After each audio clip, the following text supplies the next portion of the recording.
रे म पुछिदिउँला आकाशको तारा सबै म टिपेर ल्याइदिउँला तिमी भने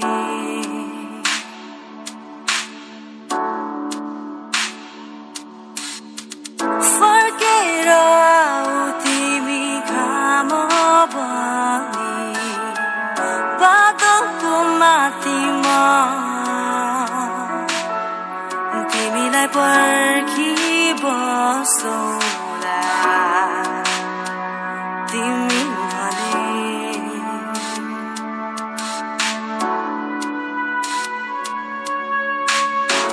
लिन अब केही छैन मात्र एउटै बहाना दिन मात्रै खोजिरहेछु यही न मेरो चाहना तिमी भने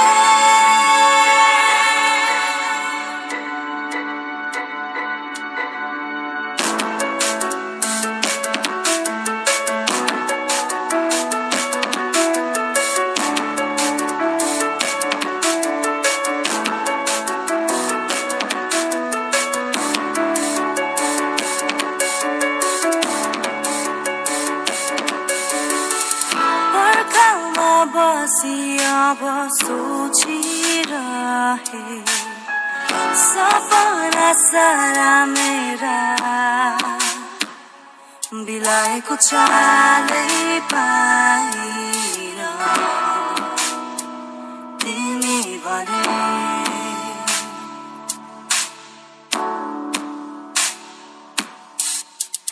भिरमा उभि अब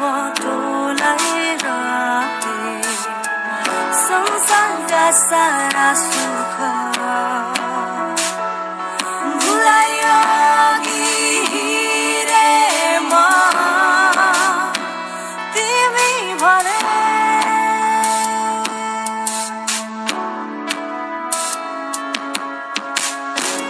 लिन अब केही छैन मात्र एउटै बहाना दिन मात्रै खोजिरहेछु यही मेरो चाहना तिमी भने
हो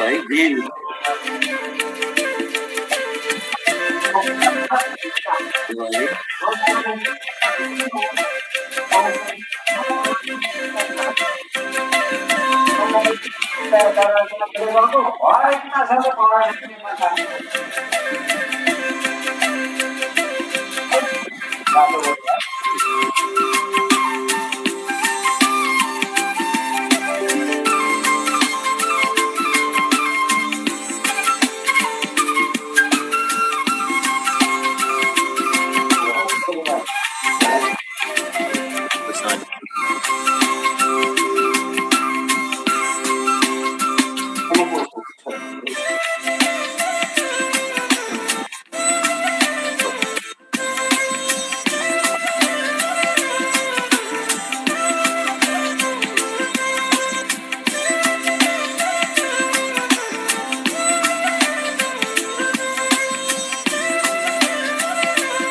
मम्मीले इमेल गरिरहेछ यो तिमीहरूलाई मैले थ्याङ्क यू दिन बिर्सेँ कस्तो पाउँछ लास्टमा नि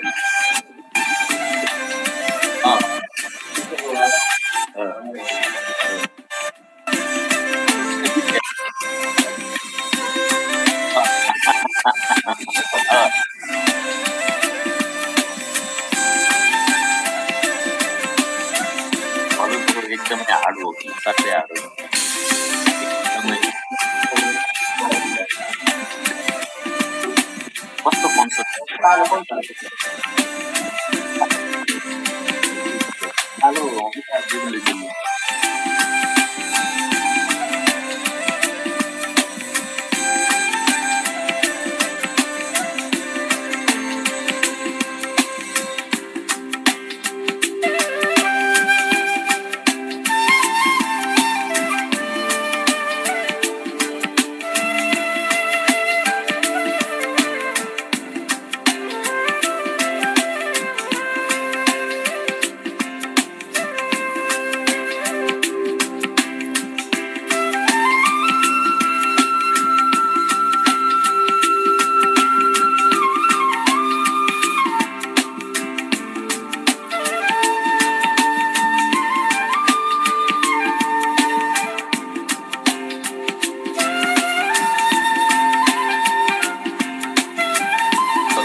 त्यो प्रोग्राम स्टार्टिङदेखि फाइनलसम्म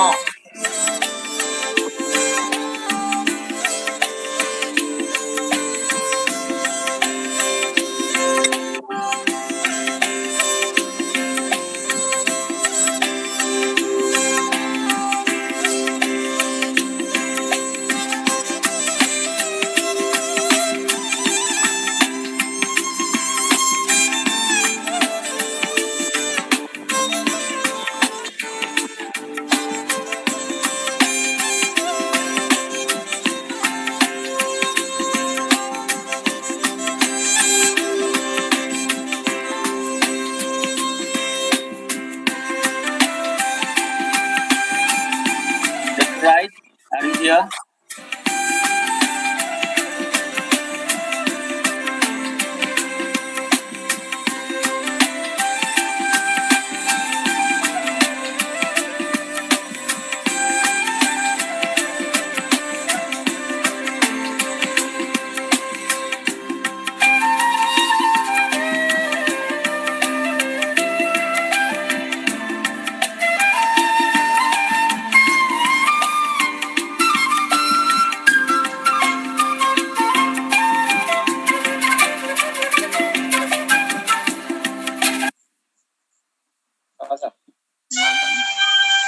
देखा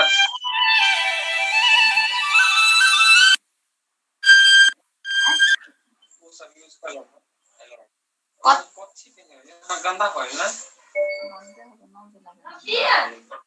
आना कति कति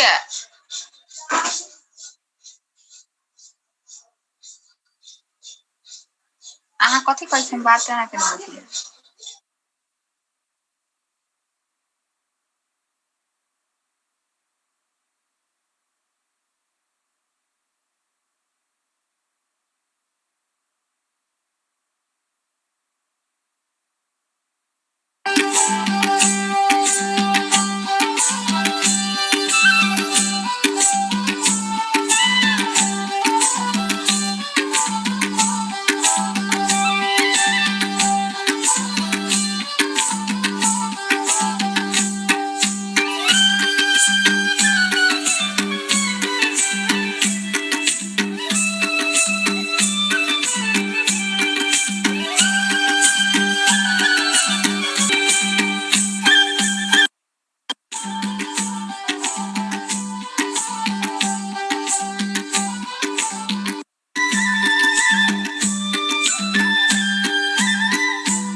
live. You're live, Wanda.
Good morning, everyone. Good morning.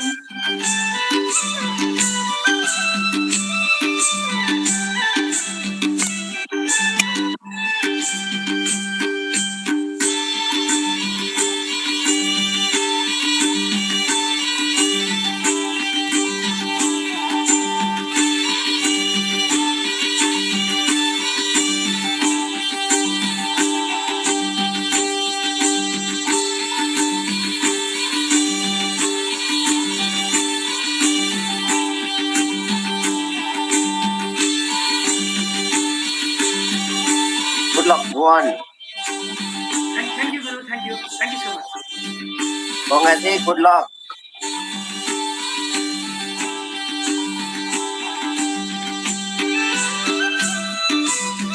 Thank you sir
नमस्कार गुरु अब जोडिनको लागि अनुरोध गरेँ मैले ओके ओके गुरु अब 5-7 मिनटमा जोडिनै पर्ला जस्तै है गुरु हस्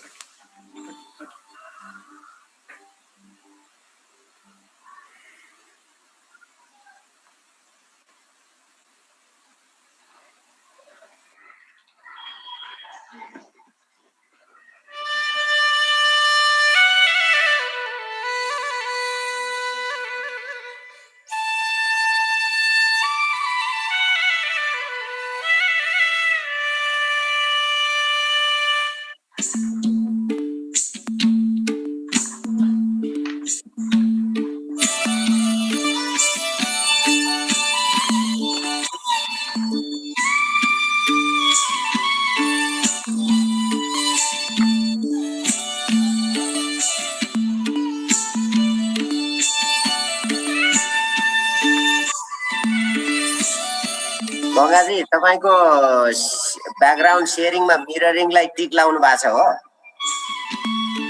ब्याकग्राउन्ड शेयरिङमा शेयर गर्दाखेरि तपाई टिक लाउनु भएको छ जस्तो लाग्यो त्यहाँ त्यो टिक दुईटै हटाउनुस् त मिररिङ जान्छ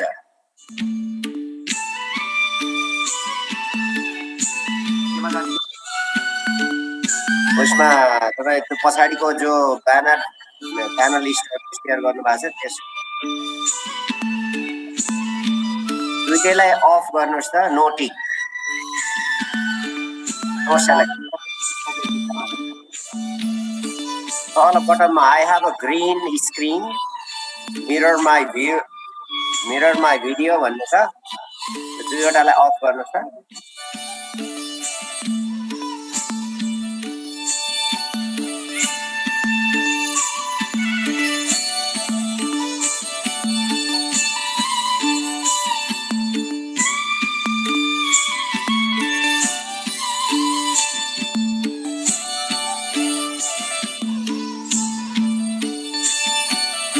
तपाईँ स्क्रिन सेयर गर्नुहोस् त देख्छु मैले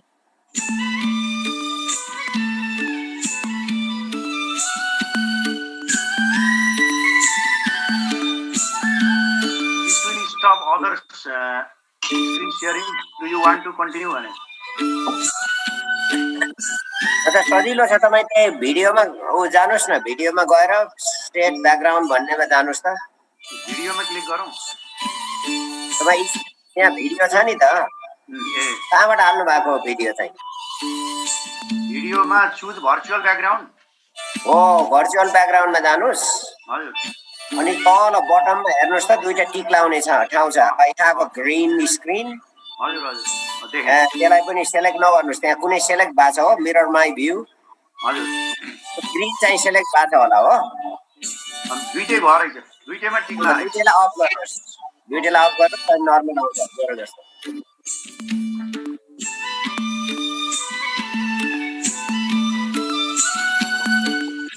मन्जीले हटाउनु भयो त फेरि किन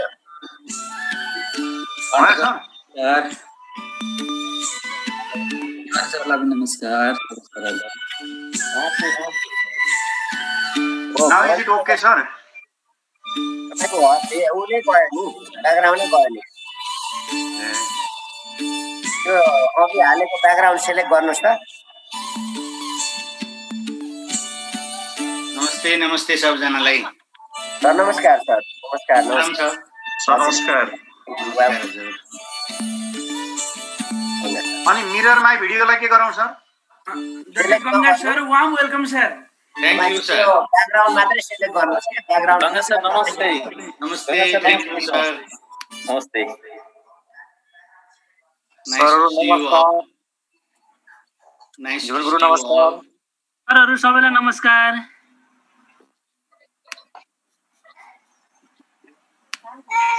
सिलु म्याम वार्म वेलकम हजुरलाई पनि मैम नमस्ते नमस्ते मैम नमस्ते सेलेक्ट नगर्नुहोस् के नो सेलेक्सन मात्रै सेलेक्ट गर्नुहोस् ग्रीन स्क्रिन सिलेक्ट गर्नै पर्ने रहेछ यो त यो गर्ने बित्तिकै ग्रीन स्क्रिन आयो ए तपाईको ल्यापटपले काम गर्दो रहेछ त्यसो भए सेलेक्ट गर्नुहोस् वा नगर्नुहोस् ब्याकग्राउन्ड नहाल्नुहोस् गाडी नजिकबाट बोल्नुहोस् फेरि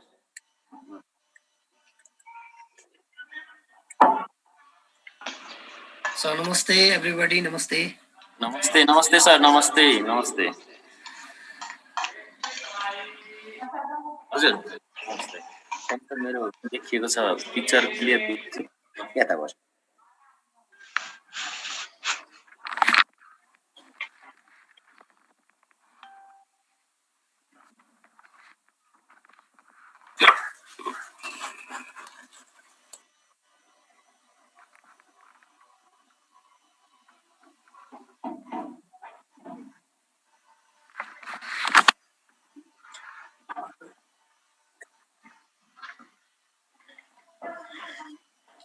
के चिन्हन गरे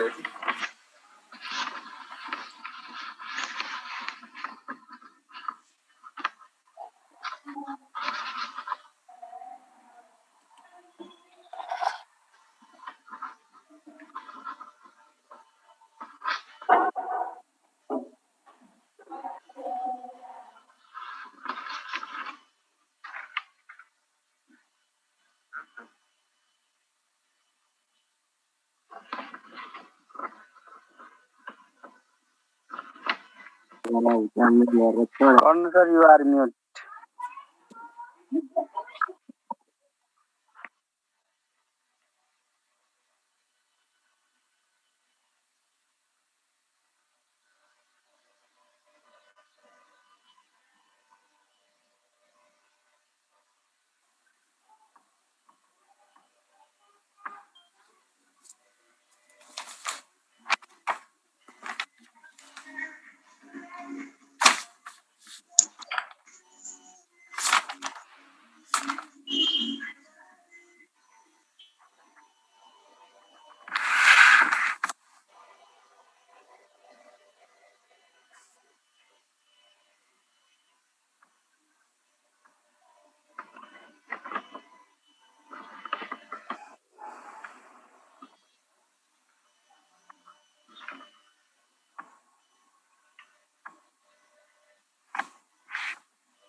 Namaste, namaste, and very good morning to all our honorable guests, dignitaries, our MPhil scholars joining us now.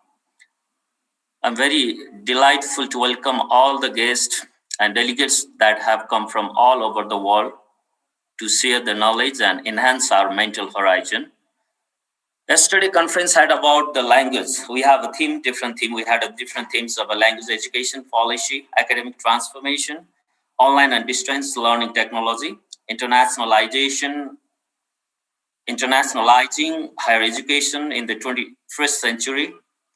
And we had one keynote speaker from Norway, Oslo University.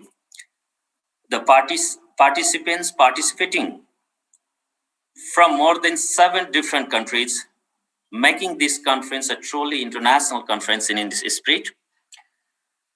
And the theme is, you have already known this, the theme of this conference is Shaping the Human World, Global Perspectives on Higher Education.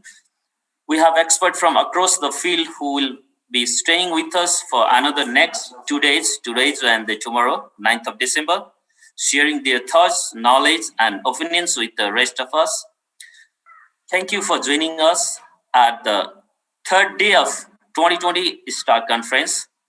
On the behalf of organizing committee, as well as conference convener, I'm pleased to welcome you all honorable guests, dignitaries, ladies and gentlemen, as well as MPhil scholars here. The major outcomes that we expect from this conference is national and international framework for the internationalization of Nepali higher education and internationalization of Nepal Open University. Last but not the least, I would like to thank our conference chair, Dr. Valu, for his continuous presence in the conference and is spending so many sleepless nights to make this conference success, as well as all the delegates from all around the world for joining us here today. I'd like to welcome you all. Now our conference next session, that is a panel discussion. Our delegates, our respected personalities are already presented here. So I would like to hand over this online virtual session to for the next panel discussions. The moderators are here, Bhuvan sir and Gangaram sir. I wish everyone a successful and fruitful conference for today and tomorrow. Thank you very much. Thank you. Bhuvan sir, over to you. Okay, thank you, Ajay sir. Jivan Khanal sir. Before starting the program formally, let me okay, I have seen the 3 panelists about today's discussion. Okay, now I would like to begin the session. Greetings of the day. Good morning, good afternoon, and good evening, everyone. Respected chairperson of the program, honorable chief guest, distinguished guest, dear professors and scholars around the globe who are watching this program directly or indirectly through different media. It's me, Bhuvan Subedi, an MPhil scholar at Nepal Open University, and my co-moderator. It's me, Gangaram Paudel, an MPhil scholar from NOU. We too are performing the role of moderators in this panel discussion. First of all, we would like to welcome you all in the panel discussion of 2020 STAR Conference on the theme Academic Transformation for Nepal's Higher Education. Dear scholars, it is a virtual talk show and we have invited 3 distinguished guests as panelists. Let's welcome and introduce them in brief. First of all, we would like to introduce Dr. Gangaram Gautam. Dr. Gautam is an associate professor of Tribhuvan University in Nepal. He is a teacher, educator, teacher, trainer, and researcher. He is also one of the founding members as well as the past president of NELTA. Currently, Dr. Gautam has been working as the director for Open and Distance Education Center, Tribhuvan University, Kirtipur, Kathmandu. Similarly, our second panelist is Professor Dr. Balchandra Luitel. He is a professor at Kathmandu University. He has got education in Nepal and Australia and has worked in Nepal, Australia and Portugal. He has been working with a number of Nepali teachers and teacher educators who examine their life experiences as students, teachers and teacher educators. He has the huge international exposure and he has also introduced innovative research techniques in mathematics education. And he has also been serving as the editor-in-chief at Journal of Transformative Praxis. Likewise, our third panelist is Professor Dr. Silu Manandar Bajracharya. At present, she is the Dean of the Faculty of Management and Law at Nepal Open University. She is also the former director of Shankar Dev Campus, Kathmandu. She did MBA and PhD from Tribhuvan University, Nepal. She has more than 32 years of teaching experience. Professor Manandar has more than 2 dozens of research publications. We would like to request our respected panelists to unmute their videos so that all the participants will be able to watch your. Okay, now we are almost in the main session of this program. Before starting this panel discussion, we would like to inform you all about the tentative format of the program.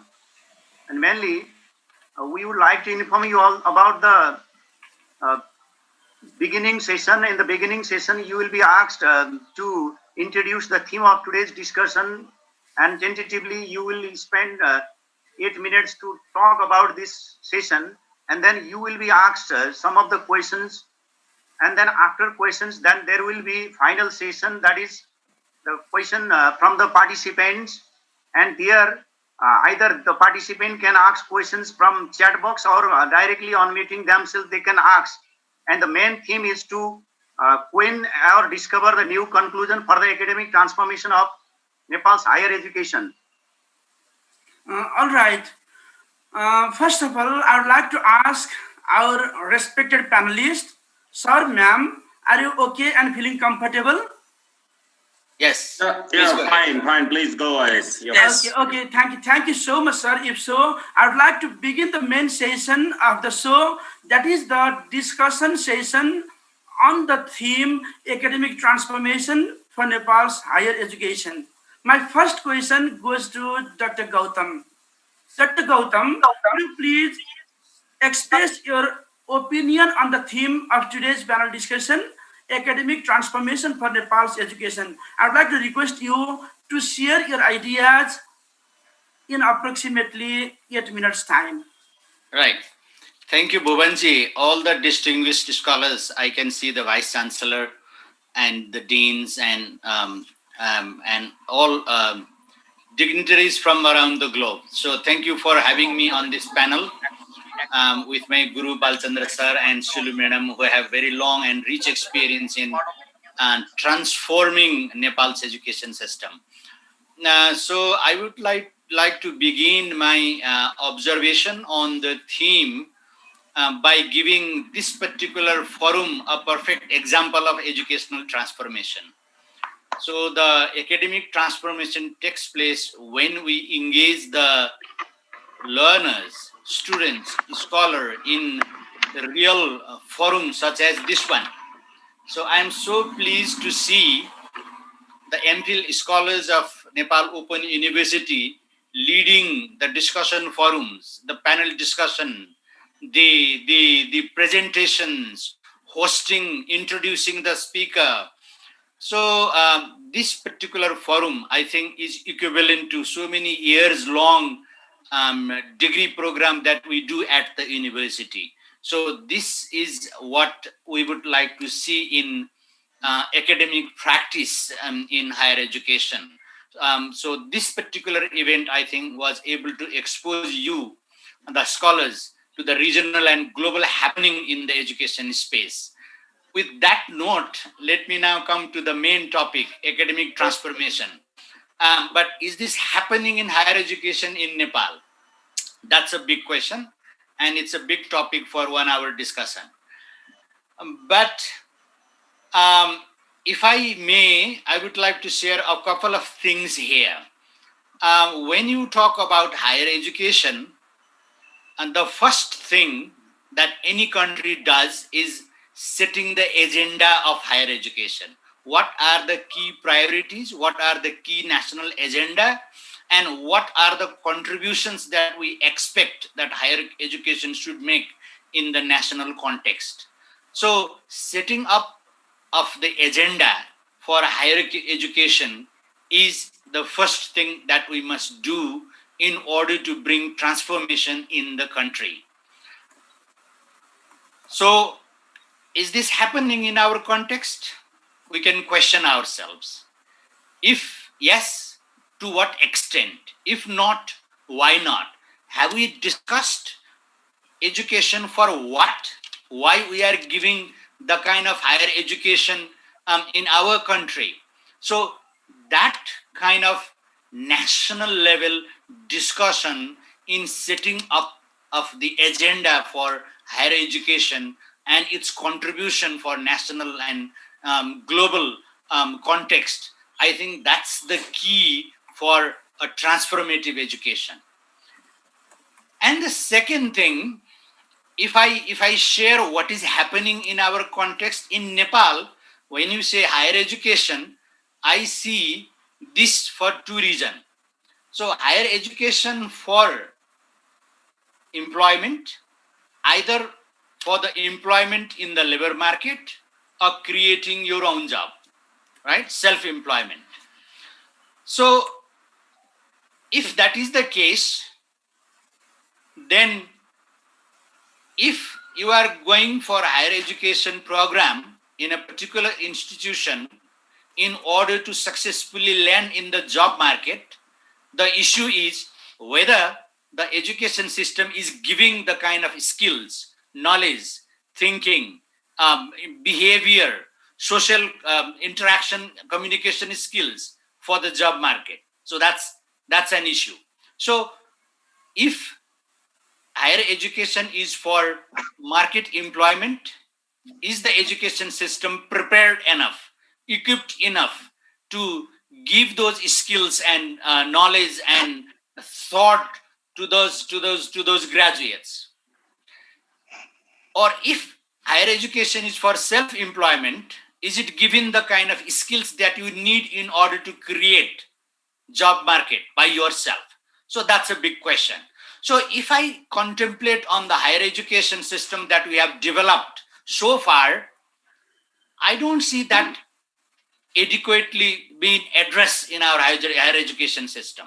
So for me, except a few exceptions, leaving some exceptions behind, if you look at the general higher education system in Nepal, it neither adequately prepares the graduates with the kind of skills that they will be needing in the future, nor it inculcates the kind of skills to generate the employment on their own. So in that context, in my observation, I think we need a long way to go if we are thinking education for transformation. So I'm sure my Guru Balchandra sir is the champion of this, and he will elaborate on this issue. The second issue that I would like to point out is how we deliver higher education, how we transact higher education system in the country. So if you want education for transformation, I think it is the learner who have to be engaged in the learning process. So it has to be learning focused pedagogy, learning focused teaching and learning. But in our context, it's more tilted toward teaching focused, exam focused, rather than skill focused, behavior focused, learning focused. So that's another issue, how we prepare the future workforce for the country. So that's the second issue that I would like to talk about if you are thinking of higher education for transformation. And the third one, I think one of the roles of higher education institution is also to contribute to the national economy, to the national agenda. So, but in our context, with a few exceptions, there are some programs which are aligned with the national agenda, but majority of our academic programs are happening in isolation.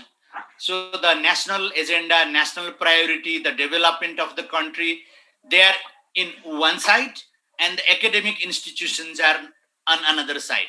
So there is no alliance building or collaboration between the national system and the higher education agenda in the higher education institution. So if we are talking about educational transformation, I think we need to consider the fundamental things before we talk about the big thing. So I think I'll stop there for now, and then I'll come back with additional information later. Thank you. Thank you so much, Dr. Gautam, for your very insightful presentation. Now I would like to move forward to Professor Dr. Luichel. Sir, are you listening to me? Yes. Okay, sir. How is I'd like to my? request you to express your views on the theme of today's panel discussion. We Okay. also have managed approximately 8 minutes time for your presentation. Please, Okay. sir. Thank you, Bhuvan sir. Thank you very much. Dr. Gautam already touched upon several issues, and I think I have my sort of views would complement what he has just said. Let's look at our history. Not that long history, but post 1990, post 1990s. Nepal embraced liberal values in our political system, and gradually our social fabric also changed a little further. And post 2006, we saw drastic change in our political setup and also in our in our values. The society has been embracing liberal values. Our political system also requires those values. What are these liberal values? Okay.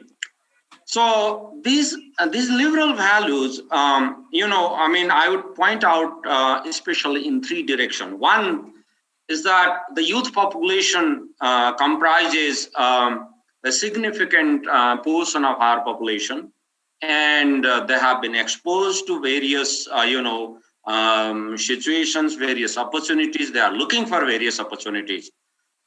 Similarly, our gender parity, if you see the gender parity index in the last few years, then it's also improving. It has to improve a lot, but it is improving. Okay. Likewise, if we see, Nepal is a diverse country. We have more than 130 language groups, different cultural groups, and that has also been recognized, constitutionally, and they are also contributing, our shaping of our thinking in present day. So youth population, gender issues, and diversity issues. If we see these three vectors, then we might think, and then we might compare with our standing at higher education. As Ganga sir already pointed out, that there is a realization of change, but the problem is that where the change is leading us to. Are we thinking that the change, what do we mean by change? That has not been very clear. Do we mean that we need big buildings, good education or good higher education is just infrastructure? Well, infrastructure is okay, maybe needed, but how about our teaching learning practice? Are we very much driven, because we are very much driven by the idea that teaching is sending information. Teaching is about informing, and learning is about receiving the information and a kind of rhetorical process. If we are to stick within that sort of paradigm, then I think transformation would not take place, no matter what kind of infrastructure we have, what kind of system we develop at the policy level. So that won't work for us. Currently, we are in a transition. We have so many priorities. Some, for example, the government at some stage introduced English as, media of instruction in our school.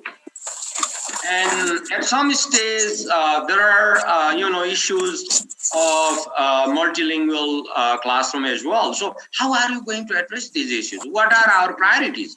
So these are not very clear. And at some stage, for example, if we are to think of higher education transformation, transformation in higher education. We introduced, in Tribhuvan University, we introduced this grade grading system instead of conventional marking system. Letter grading was introduced in the university level, and also semester system in the meantime.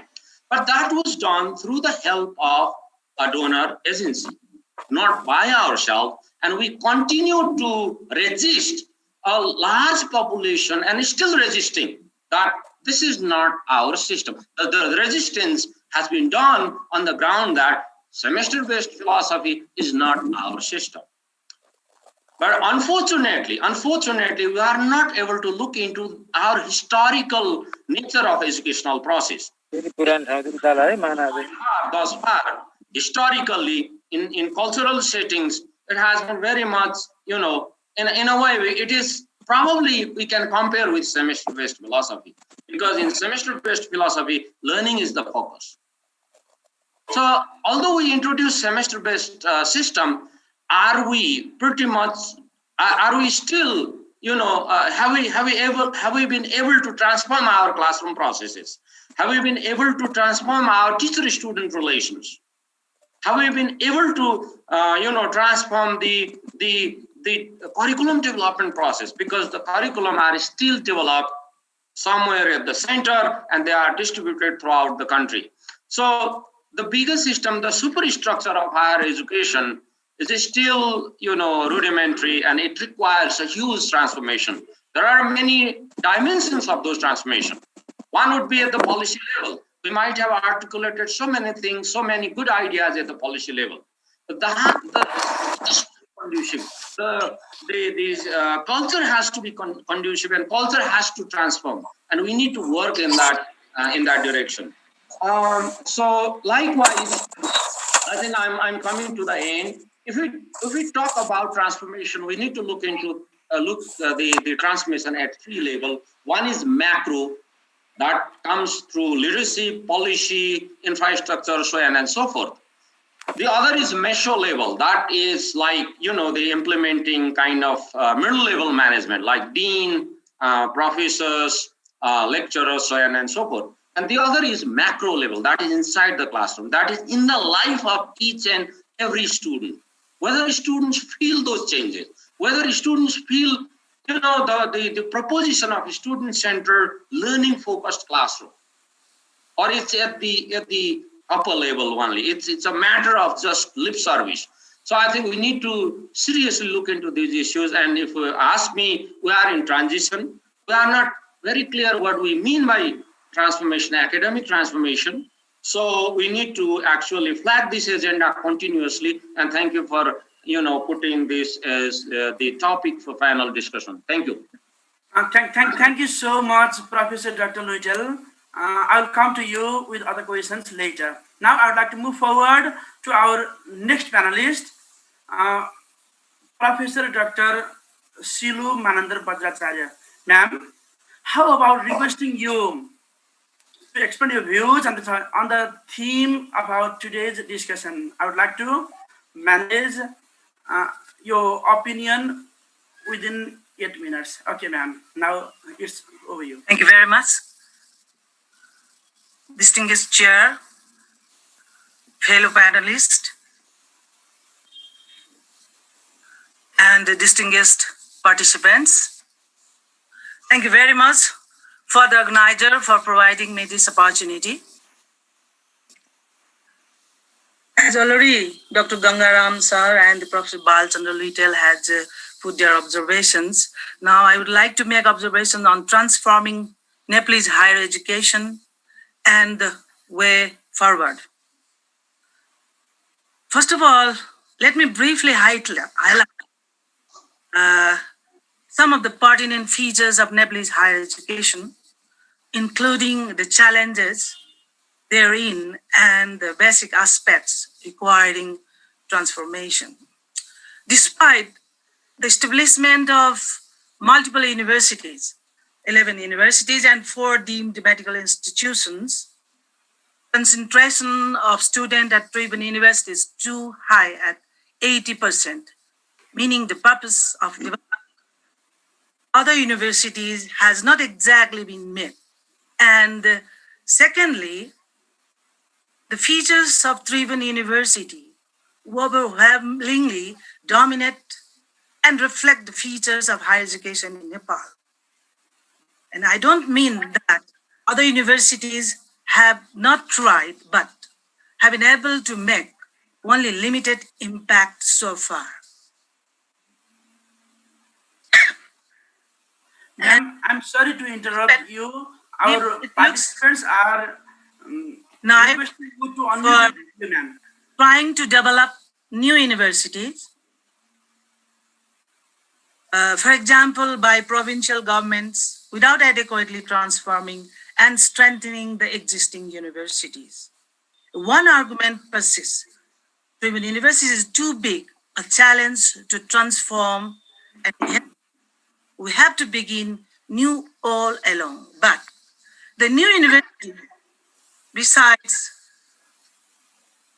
partly Kathmandu University, others have hardly fulfilled the goal, meaning that simply establishing new university is not going to deliver.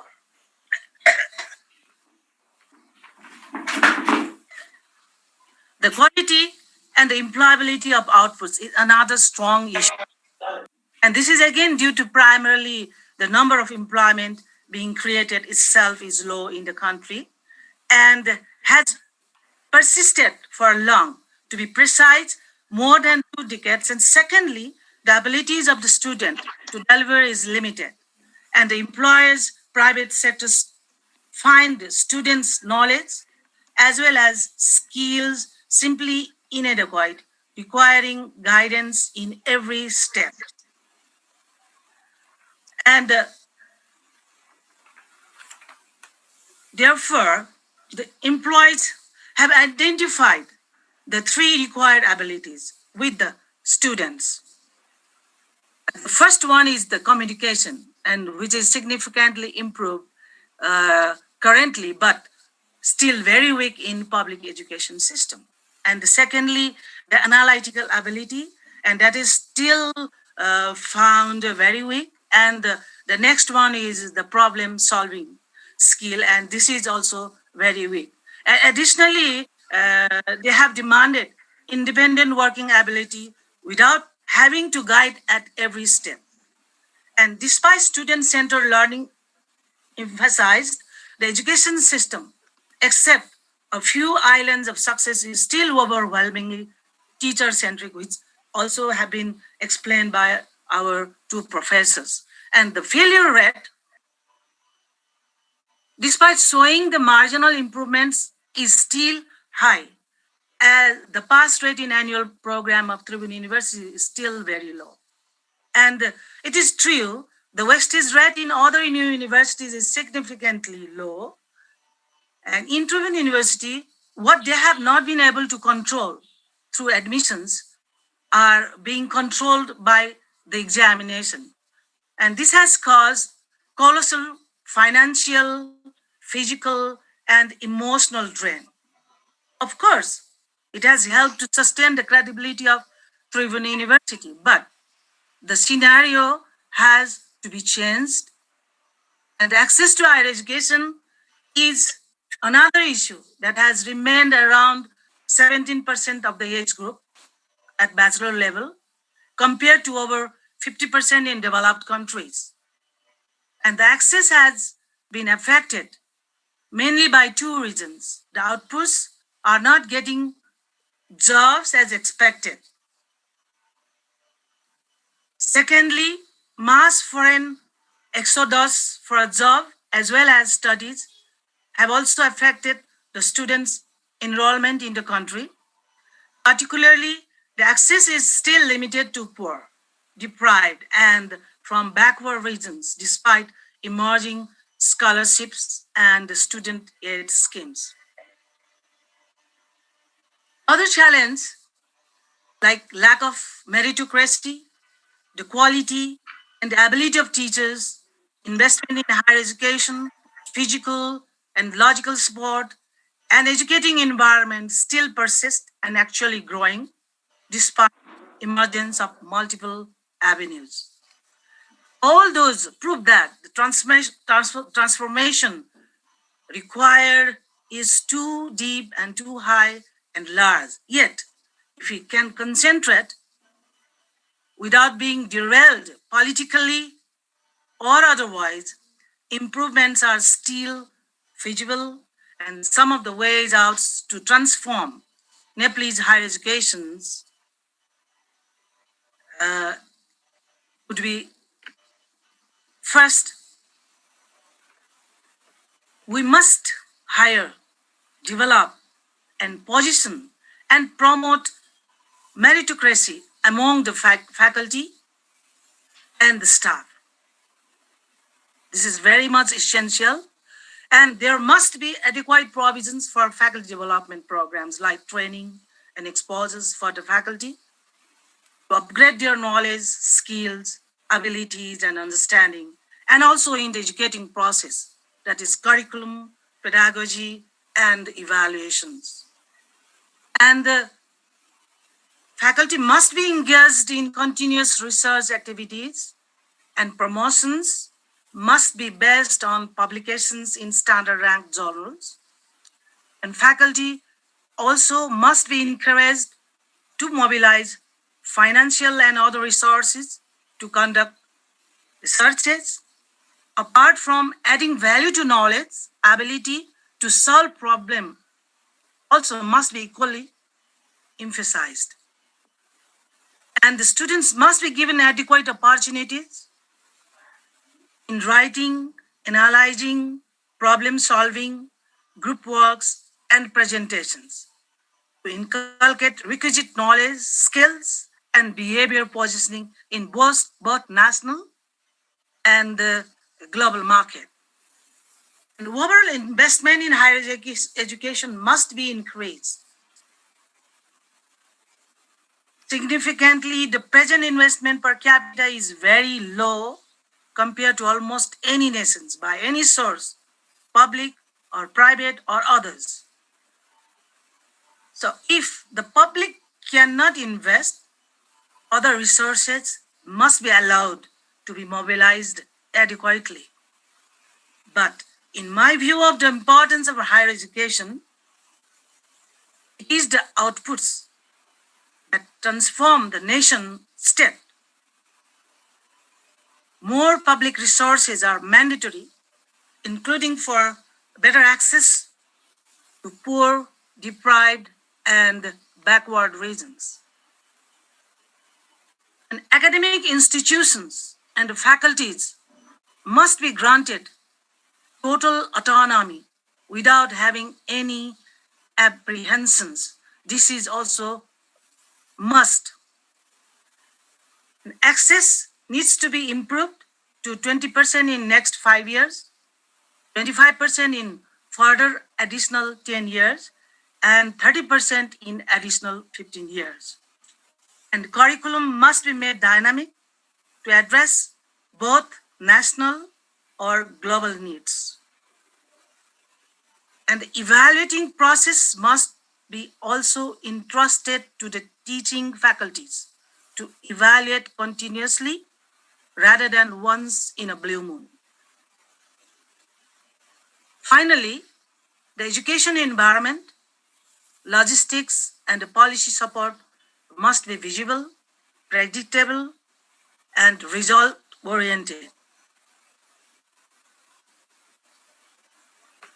Yes, thank you so much, ma'am. Substantial transformations will be feasible, making it compatible to the global education system. Thank you very much. Thank you so much, Silu ma'am, for your very wonderful presentation. During your presentation, our participants were requesting you to unmute your video.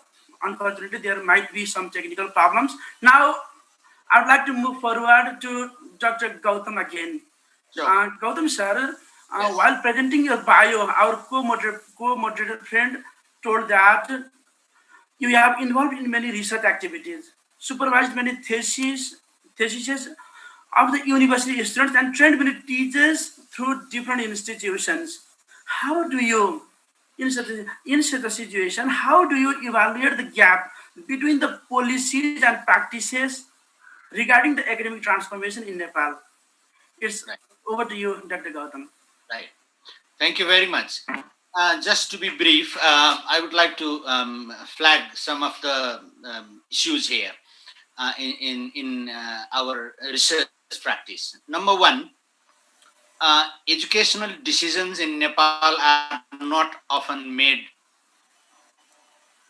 based on the evidences produced by research, but as Valchandra already pointed out, rather most of these decisions are made on the political will of the political cadres. So there is a big gap between what we decide and what is there on the ground, the reality. So there is a big gap.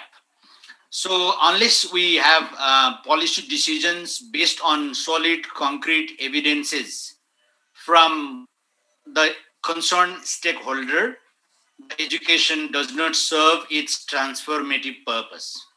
So that's the first thing that I would like to raise here. And the second, if you are looking at the academic research carried out in the university, that is very much decontextualized, excluding some of the exceptions, right?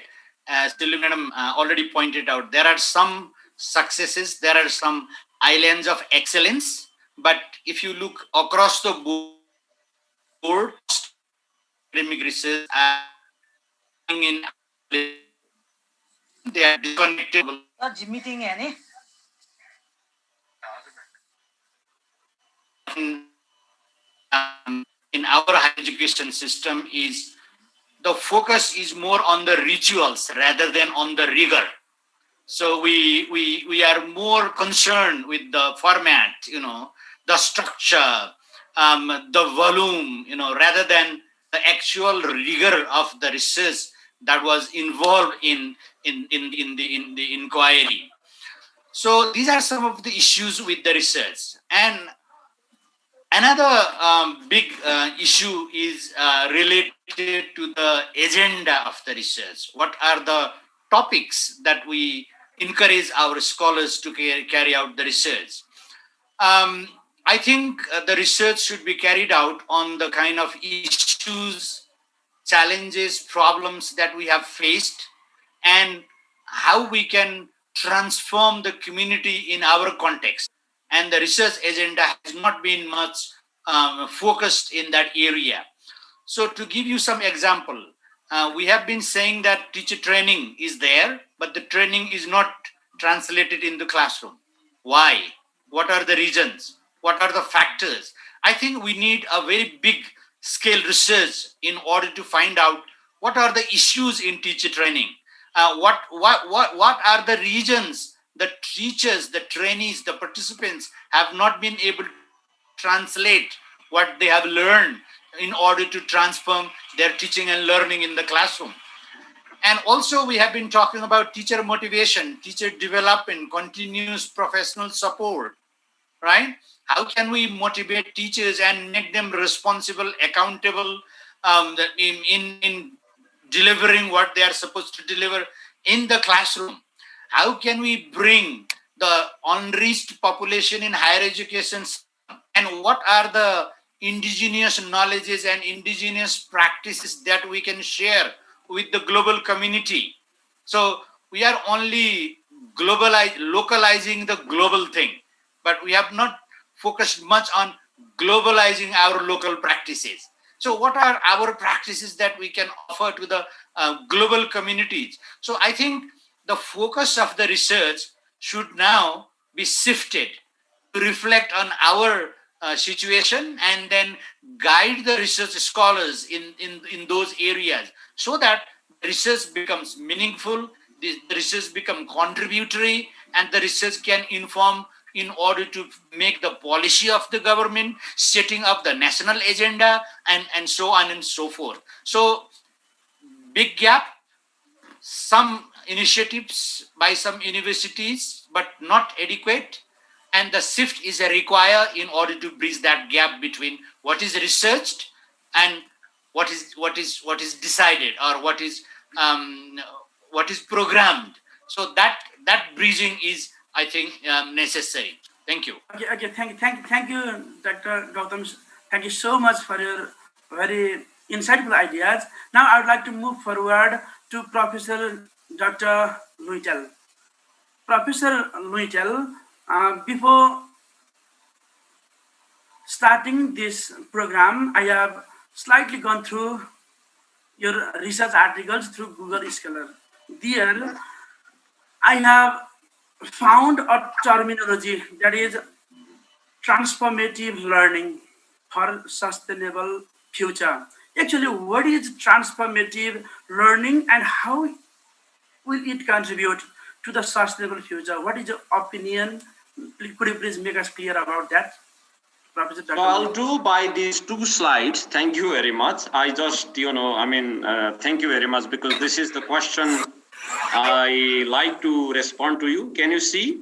Okay, yes, sir. Yes, sir. So this is transformative learning. Rather than just focusing on knowledge, we should also focus on our values, beliefs, assumptions. We might say smoking is injurious, but people having knowledge of smoking being injurious to our health, they might not change their belief about smoking. They continue to smoke knowing that smoking is injurious. This is a contradiction. And transformative learning works in this contradiction. So we need to look into more affective side as well, not just cognitive. So we move to cognitive. So we move to affective side. Then, once we have examined our values and beliefs, we also move into performative side, that is action side, which is not just doing something, but doing, reflecting, critiquing, and questioning and revising our practice. So this is transformative learning. We are right now here in cognitive, in lower level of cognitive sort of side. So once we move to this direction, then we need students, we need learners, we need future citizens who address the problems, who not just those who have knowledge. Knowledge is not sufficient. Knowledge may be necessary, but the action and commitment and actions are necessary. For example, we teach, teachers, we prepare teachers at the university and say you have to do discovery learning. But they have the knowledge of discovery learning, but they are not committed to discovery learning pedagogy. That's why I'm sort of in many fronts. If we are to address the problem, then we need to exercise the framework of transformative learning. Another example, we talk about climate change. So climate change is happening, global climate crisis is happening because of our own behavior, because of anthropocentric sort of approach. So how can we correct it? Once we realize, we know that, there are many evidences, research suggests that, but we are not committed to, change our practice. We are contributing, the human population is contributing the huge amount of carbon footprint. How can that be reduced? That can be reduced by making us aware, by making us more committed and performative towards this direction, towards changing our behavior. So from that perspective, we need transformative learning, and that creates sustainable world. That creates our society, that makes our society sustainable. Just to the second slide, just to share with you, just to make it clear. So one is, the one pedagogy is more of informing kind. Second is more reforming. So we are right now here. If we refer to Freire, then we are here. Informing is very much banking kind. What Habermas calls it, technical, driven by technical interest. Then reforming would be like, more of practical, serves practical interest. So we are here, probably some of us are moving here, some of us are trying to move towards this transforming pedagogy. So once we have transforming pedagogy, we are able to examine our own cherished beliefs, values, which are impending or preventing us from taking right action. So that's why if we are able to know our limitations, if we are able to know the systemic limitations, both, not just my limitations, not just the limitation of others, but this finger pointing, you can see one finger points to others, but 3 finger points to us. And this this suggests that we need to actually critically examine our own cherished values, beliefs, so that we are prepared to take action. So this is what I mean by transformative learning for sustainable future. Thank you very much. Thank you so much. Thank you so much, Professor Dr. Luitel. Now I would like to move forward to Professor Dr.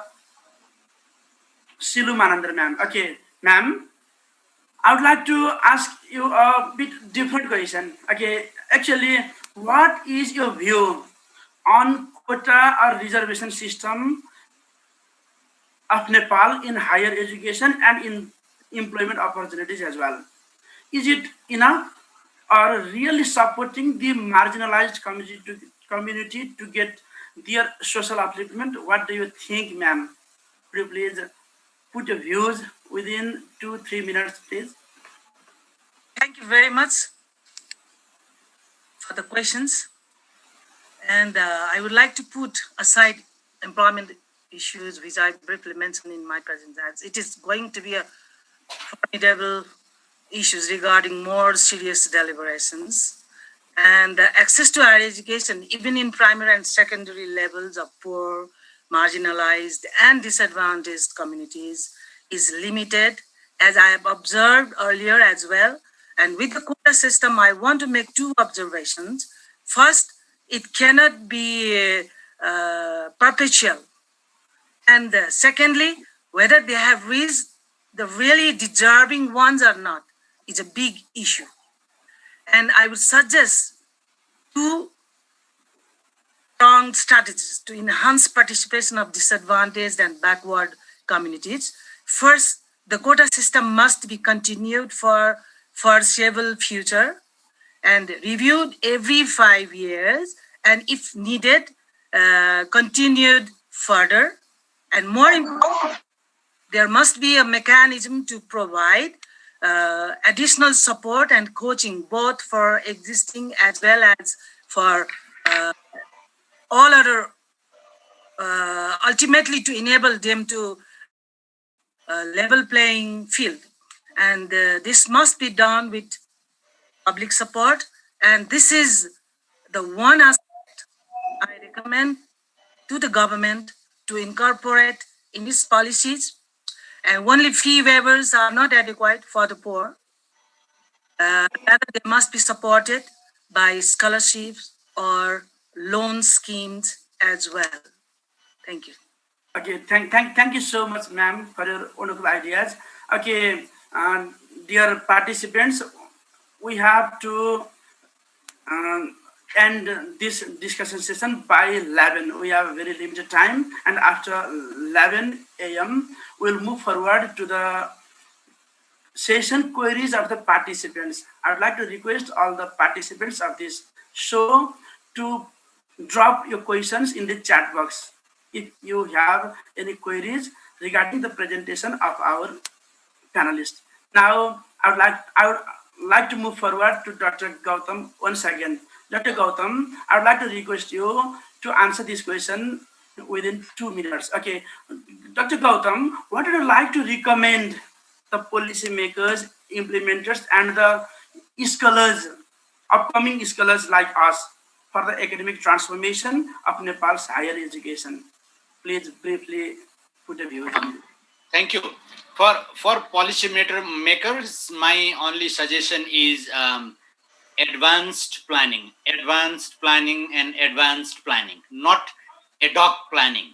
We have been suffering from the ad hocism in Nepal, in politics, in academics, in almost everything. We plan only in the last minute, and that becomes a mess. Advanced planning based on solid research evidence. So that is my appeal for the policymaker. For you, for the scholars, for the researchers, for the practitioners, my appeal is think what you can contribute from the space that you have occupied. So if I'm sitting on my chair, what is the area that I can cover? And how can I make contribution to transform within my territory? So if I tend to change the entire country, maybe that's not possible, but I can change something in my office.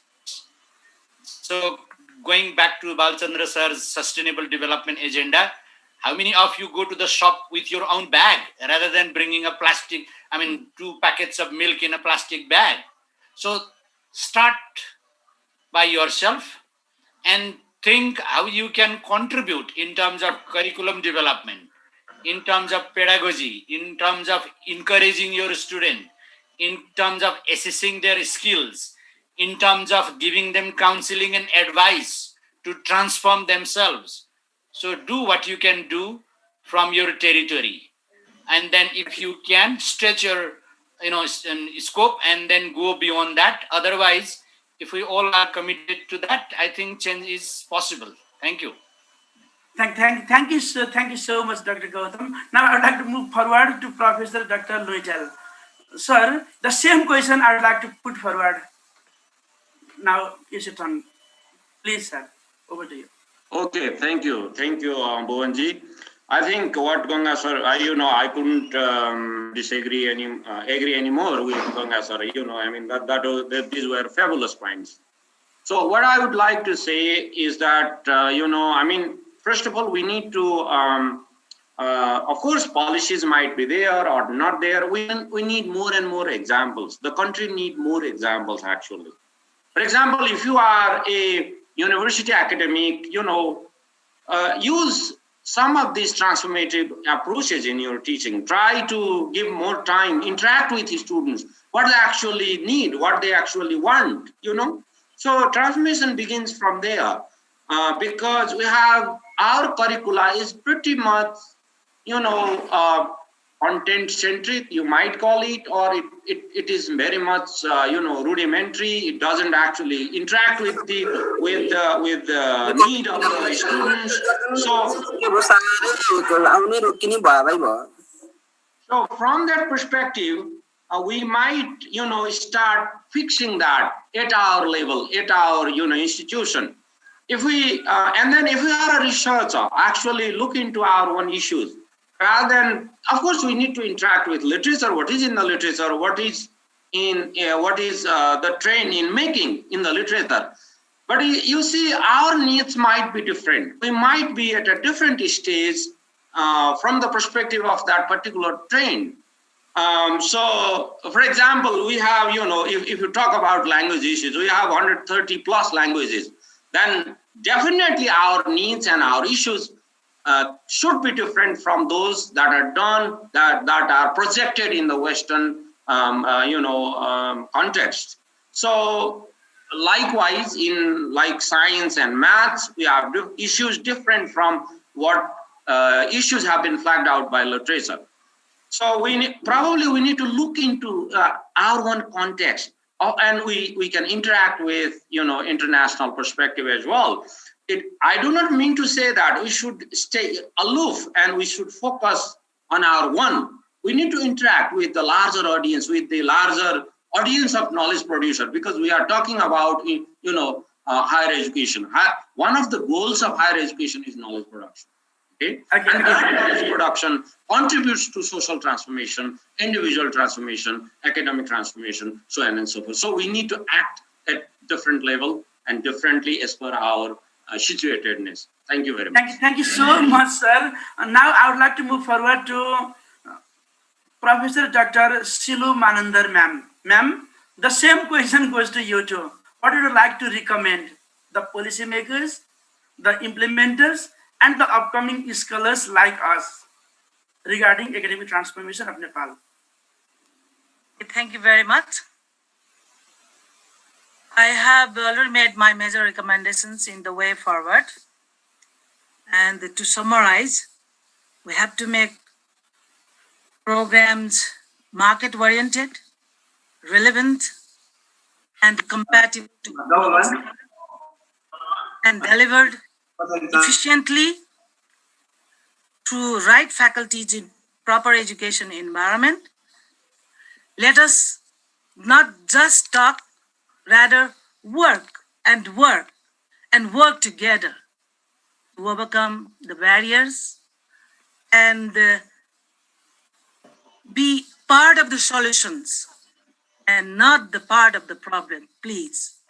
And seminars, workshops, and the talks are fine, but in Nepal, the greater need is action, and we in unison must pave the path towards progress. Okay, thank you. Okay, thank you so much, ma'am, for your very beautiful ideas. Now, Okay, dear scholars, dear participants, would like to move forward to the next session of the panel discussion. It is the session of queries of the participants. Now, I would like to request my moderator friend, Mr. Paudel, to continue this session. okay. Thank you, Subedi sir.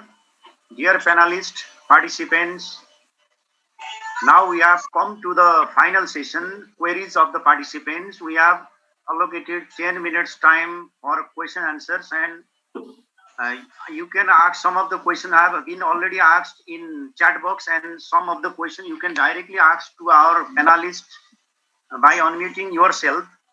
And some of the questions already asked in this chat box are as follows, and the first question goes to Shilu ma'am. Every academic question is as follows. Every academic institution does not forget to share these kind of ideas, whatever you have shared, but why the brain drain is still acute? What would be the role of different academic institutions and universities to solve this problem?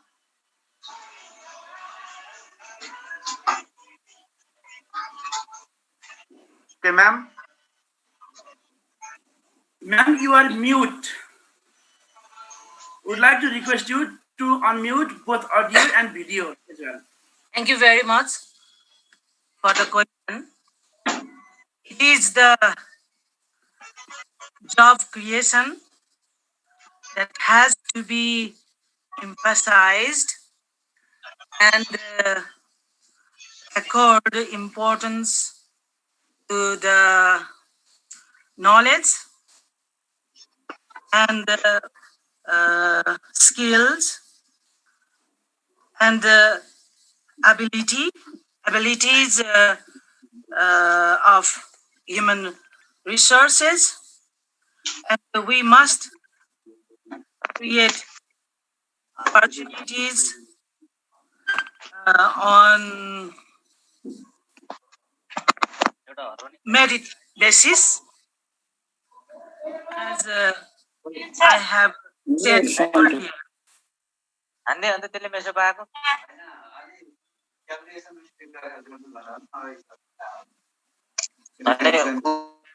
only then the brain drain can be solved.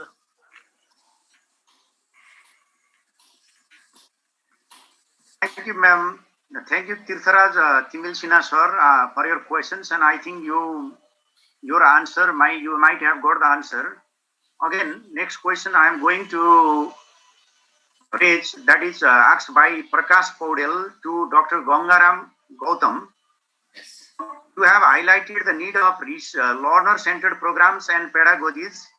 How can we make it possible without exposing our learners our local contents and possibilities as per research finding, then imposing irrelevant and large content?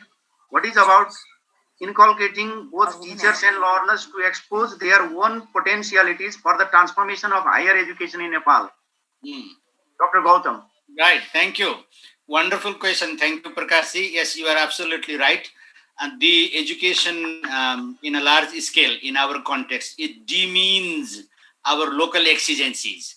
So I think it's really important for us to bring those local knowledges, local context in our classroom. So we, as teacher of academic institution, researcher of academic institutions, pedagogue in the academic institution, I think it is our responsibility to integrate these things in our teaching and learning system. I'll give you one example.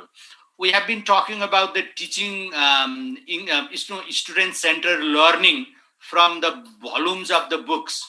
But in Kathmandu alone, there are about 20 plus organizations run by young community within the age range between 20 to 30. And they have been doing so much of innovative work in terms of making teaching and learning more interactive and student-centered.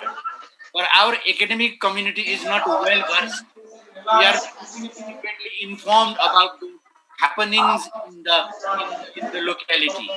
So we have not been able to go and find what is happening there and tell them to disseminate to wider audience. So I think from our state, explore what is going on there and bring them into our teaching and learning. So if we do that, I think gradually change the entire scenario. Thank you. There is a background noise. I don't know where. Okay, that's Thank all. you, sir. That's all, sir. There is one question I am taking from the chat box. It is addressed to both Dr. Gautam and Balchandra Luitel, sir. What kind of practices can be sufficient to enhance the transformation in higher and school education? And here, where are the big weaknesses that we have not been able to erase and develop the strategies for further emancipation in whole entire education system? That is asked by Bhim Prasad Acharya. Okay, Bal sir, I just spoke, so maybe you should get a chance. Okay, thank you. I think, the question has a big scope. I can say that, as I said earlier, first of all, the central question, rather than asking this question, what am I going to learn or what am I going to teach? I think the discourse should shift towards why am I going to teach or who am I going to teach? Who am I that teaches these students? I think that whatever we do, from the perspective of curriculum development or from the perspective of systemic transformation, the shift has to be made towards this direction. Let me repeat, whose interest is being well served by these curriculum, by these educational policies, or by these educational apparatus should be the major question that we are asking as scholars. Rather than what is the content, and also not limiting ourselves, how am I going to teach or how am I going to learn? We should focus on why and who is in charge here. So if you look into these questions, then probably you are able to shift. Either it is school education or higher education. So that is what I have to say. Thank you, sir. Now, I request all the participants, your questions cannot be included. All the questions can't be included. So your answer will be given through webs. Now I would like to request Dr. Gautam to conclude his remarks within a minute. If there anything left to conclude from your discussion, please conclude it. I think I have said what I wanted to say. What all I say now is believe in yourself. You don't actually know how strong you are, how strong we are.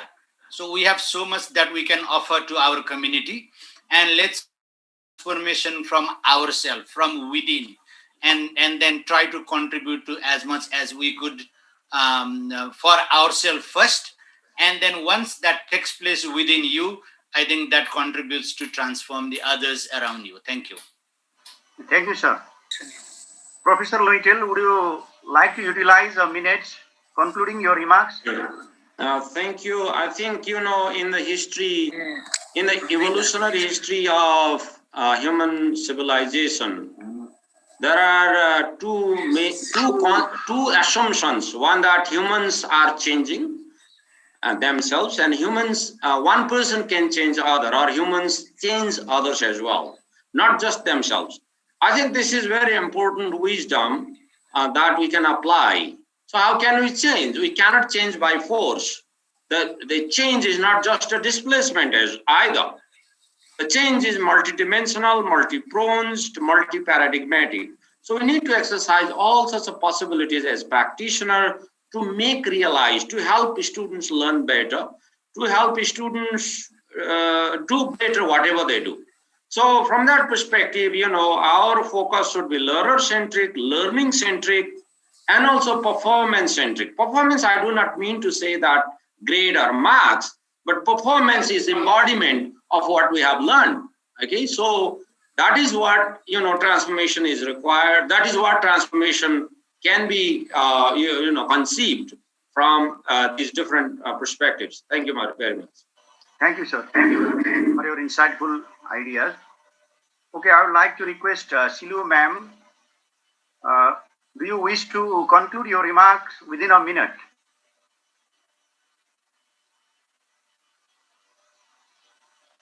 Silu ma'am, you are unmuted. Ma'am, would like to request you to unmute your mic. You are mute. Done. Thank you. Thank you. Well, once again, I want to repeat, political and other interferences must be stopped, and we have to engage at adequate and proper educating process, and only it will fit the needs and enable to overcome the problems and be visionary and action result oriented. Okay, that's all. Thank you, ma'am. Thank you. Now we are almost at the end of this session. Would like to thank Dr. Gautam, Professor Luitel, Professor Manandar, and all the participants of this show for your time and patience. Thank you all, and namaste. Thank you. Thank you so much, and namaste. Thank you very respected much. panelists and active and participants for your active participation. Thank you so much for making our show successful and beautiful. Thank you so much. Thank you for very, very Thank you very much. session, useful session. Thank you very much.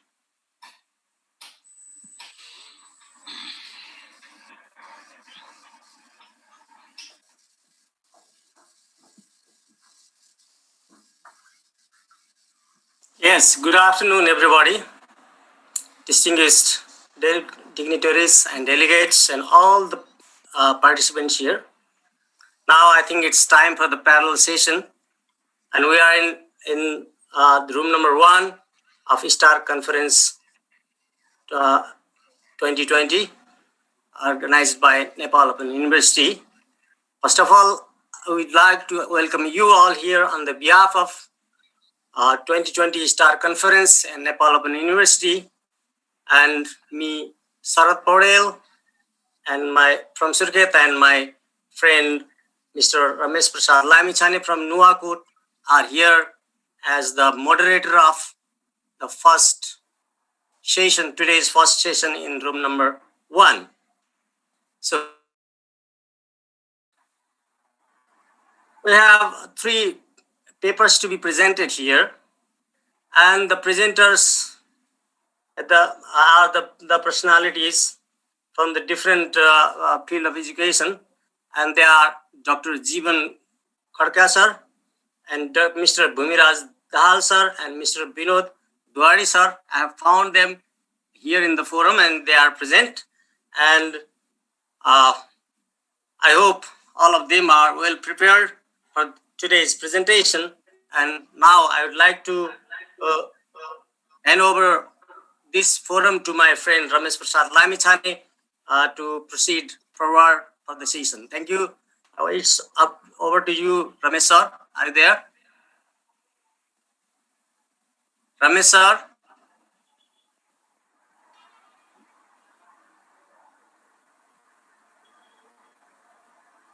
Ramesh Prasad Lamichhane sir? I have seen.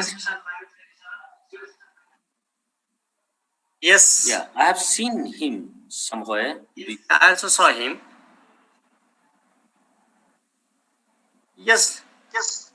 Without doing any delay, then I would like to request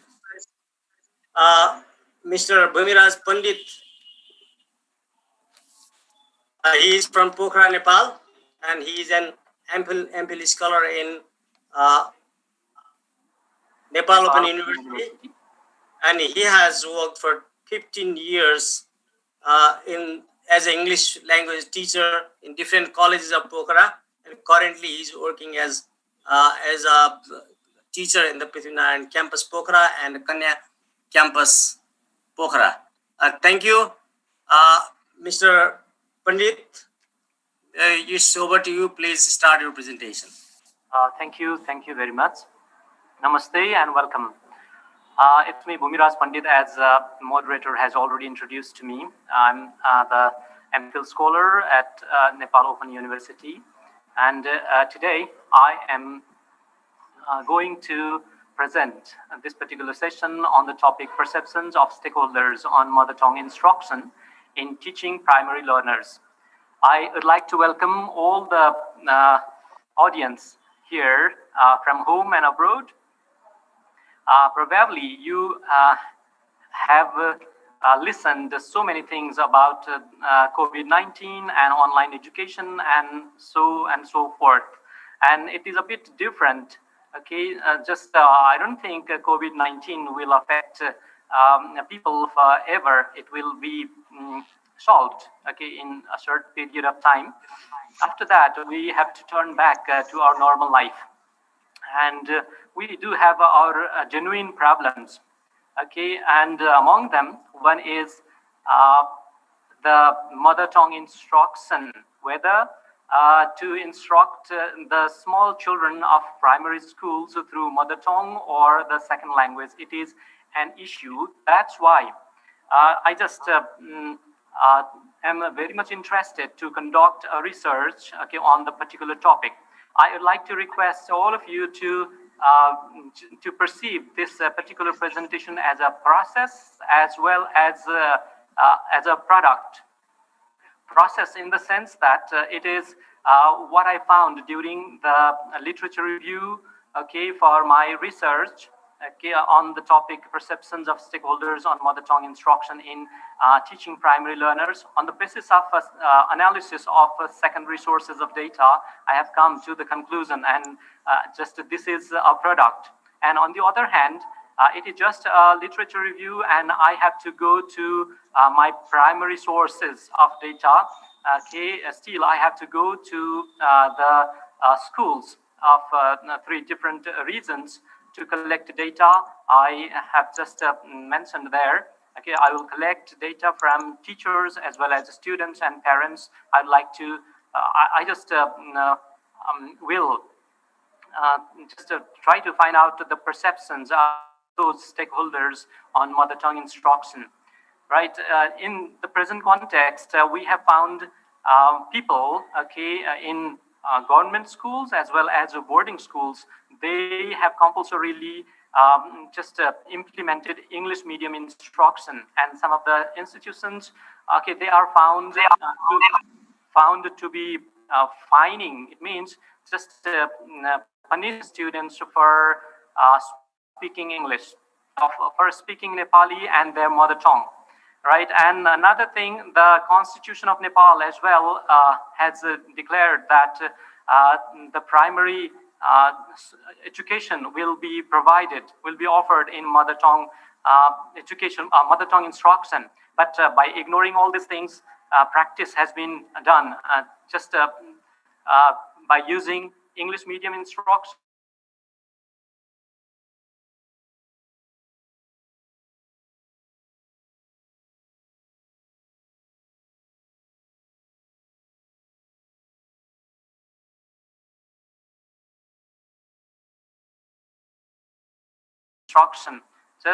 How do they feel by teaching or while teaching by using mother tongue of the learners, and how do the students feel okay, while they are being instructed through their mother tongue. That is what I just wanted to through my study. And during the literature review, while developing background, what I found is studies done at various times by different scholars. Okay, in international context, in Germany there is Illeri, Sweden there is Axelson, Australia Sawyer, New Zealand Prinsloo, Canada, Russia, Japan, Ford. Okay, they found that in those countries there is mother tongue instruction in primary level.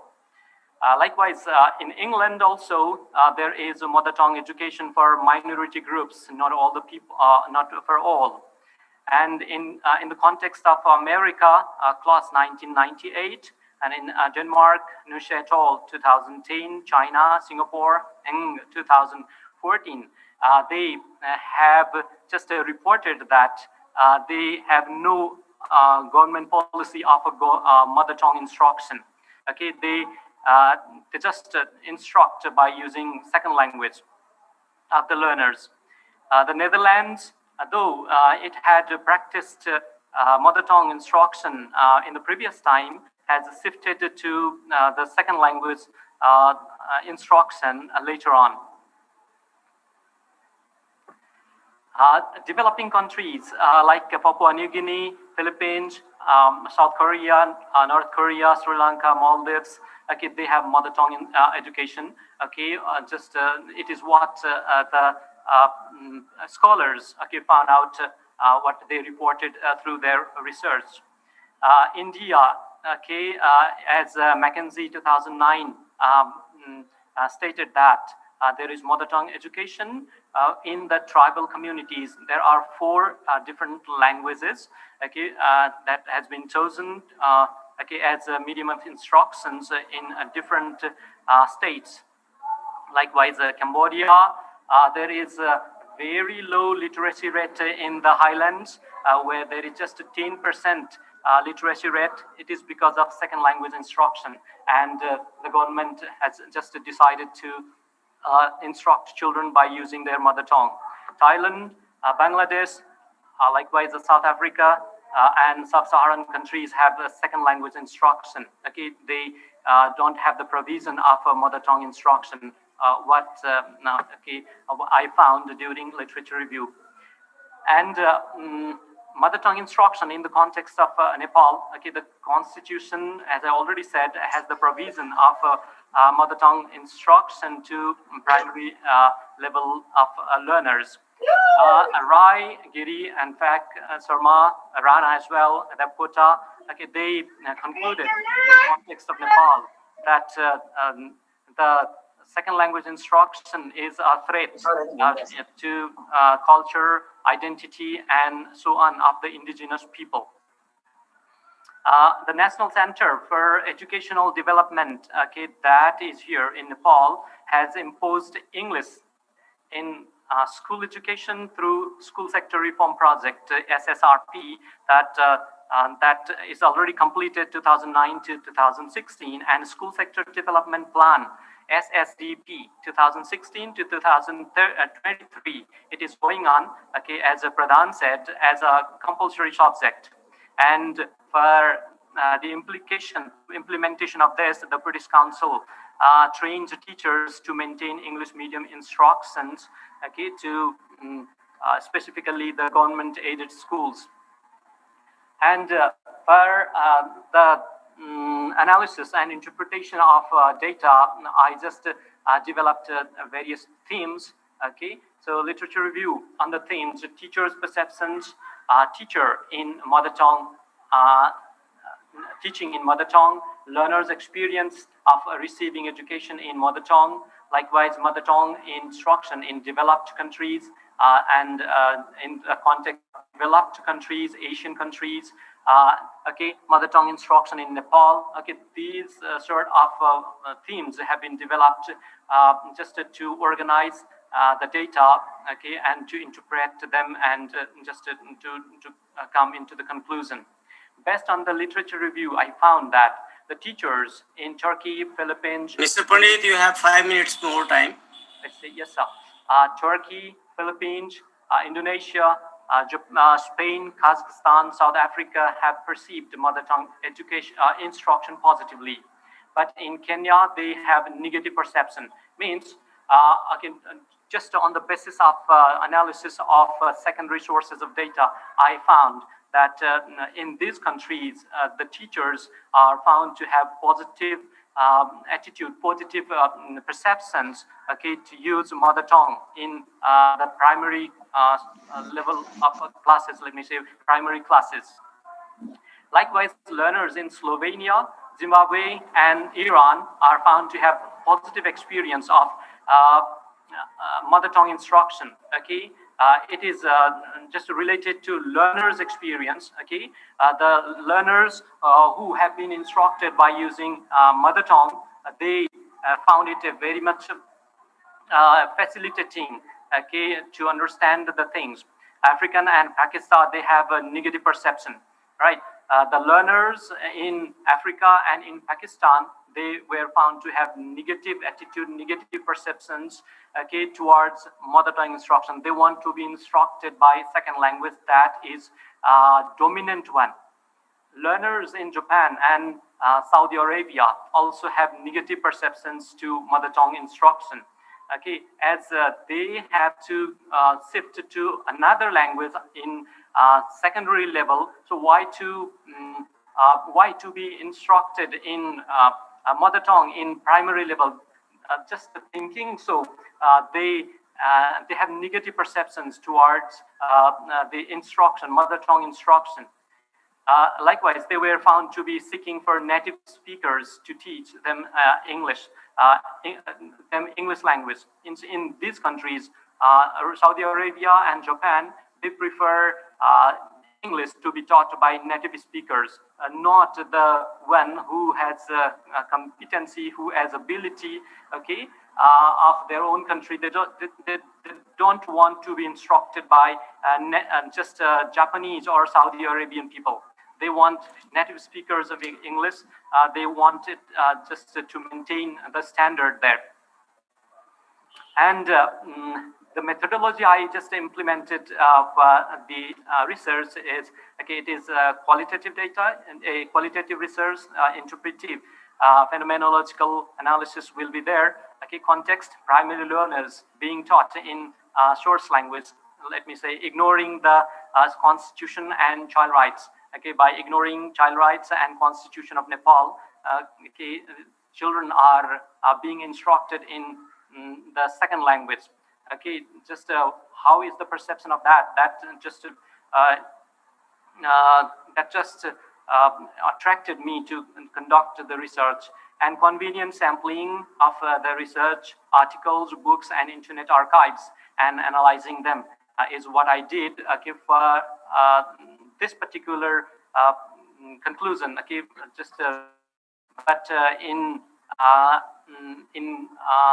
the next session, okay, I will go to those teachers who have been teaching in primary level using mother tongue, those students. Mr. Pandit, you have only 1 minute time. Please try to conclude it, okay? All right, sir. And then theme-wise interpretation will be there. Moreover, findings and conclusion, teachers and learners in most of the countries were found to have positive response towards the use of mother tongue instruction. And they had the belief that mother tongue instruction helped to reducing dropouts, okay, at schools, increase the stay of students at schools, and helped in socialization process. Moreover, mother tongue instruction also was found to be contributing in saving culture and heritage of a nation. Yes, so,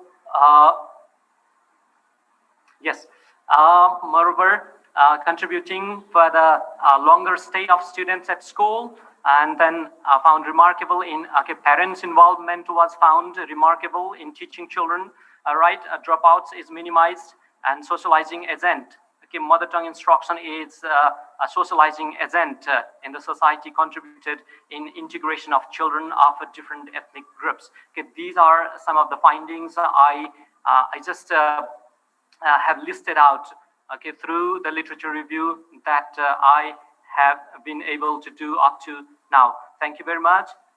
Just if you have any queries regarding this particular short presentation, I welcome you all. Thank you very much. Yes, thank you, Mr. Pandit, for your wonderful presentation. So, dear delegates and the participants, if you have any queries to Mr. Pandit, you can put forward here. So in chat box, so I'm searching them if there are any.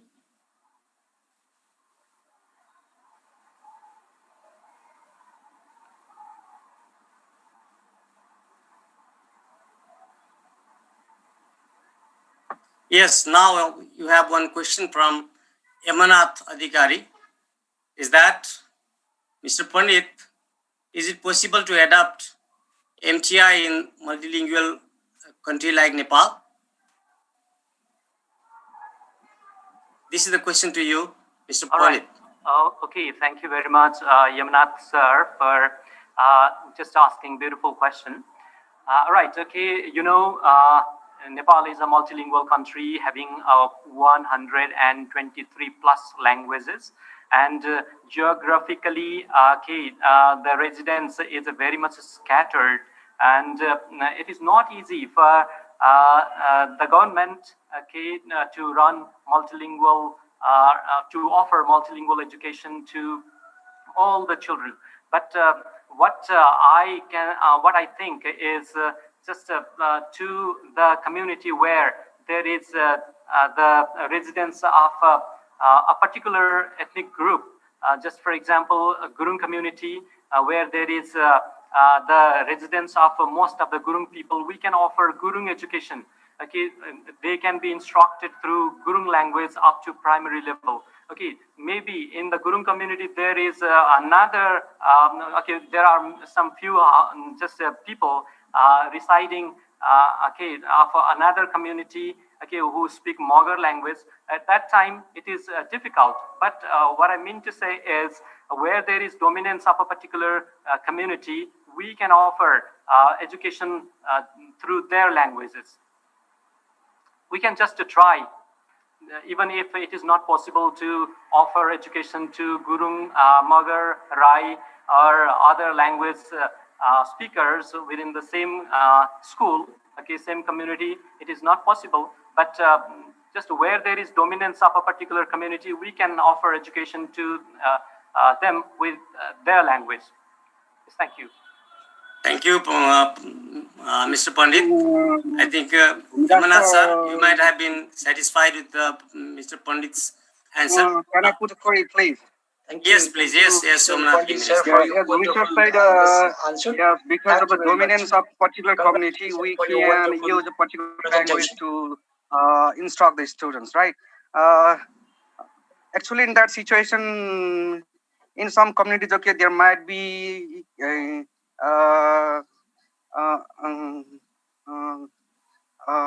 there might be the speakers of different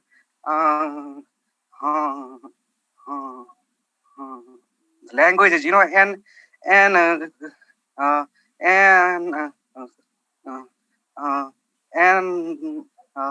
and situations of and those marginalized and their language consciousness would be dominated. And what do you think about these people? All right, sir. Thank you for your question. Okay, and as the literature review,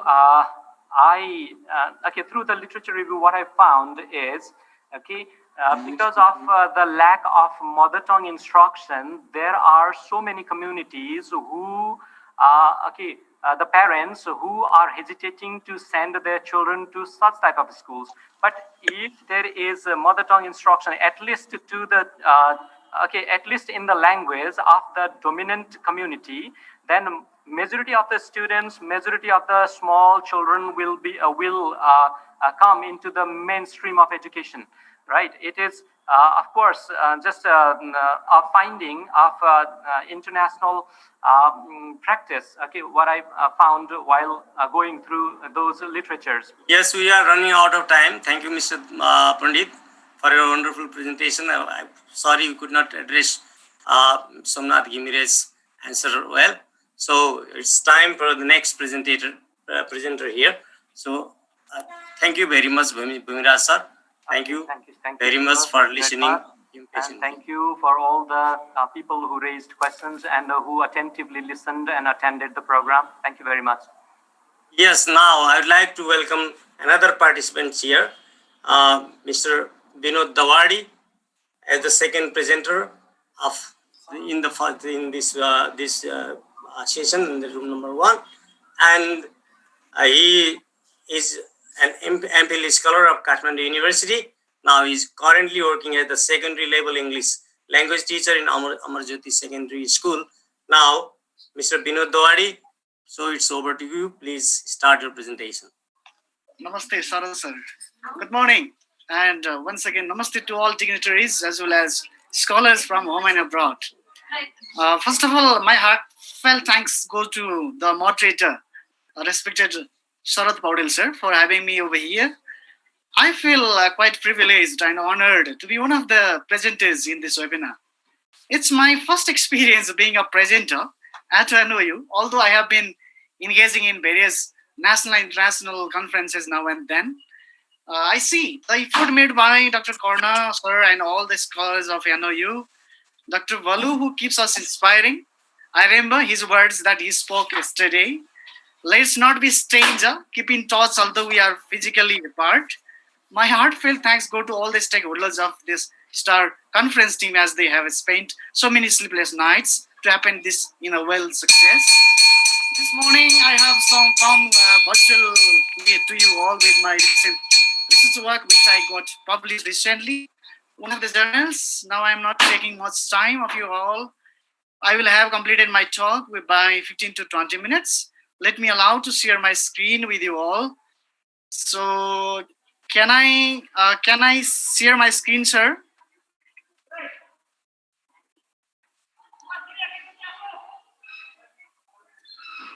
Okay. So my topic of today's presentation is roles of non-verbal communication in large ELT classroom. My presentation goes like this. First, I will define the communication, what communication is, and its types. Especially, I will define what large classroom is. Especially, I will focus on ELT. Pedagogical practices in relation to non-verbal communication. Teachers' perception on eye contact. Teachers' perception on facial expression and gestures. And I will conclude. That is my presentation outlines for this morning. So let me start my presentation from defining communication. So I don't think so it is necessary to define communication in this level. Although although it is my topic to define it. So let me share some words with you. So here we have lots of means of communication, either television or satellite communicators or anything else.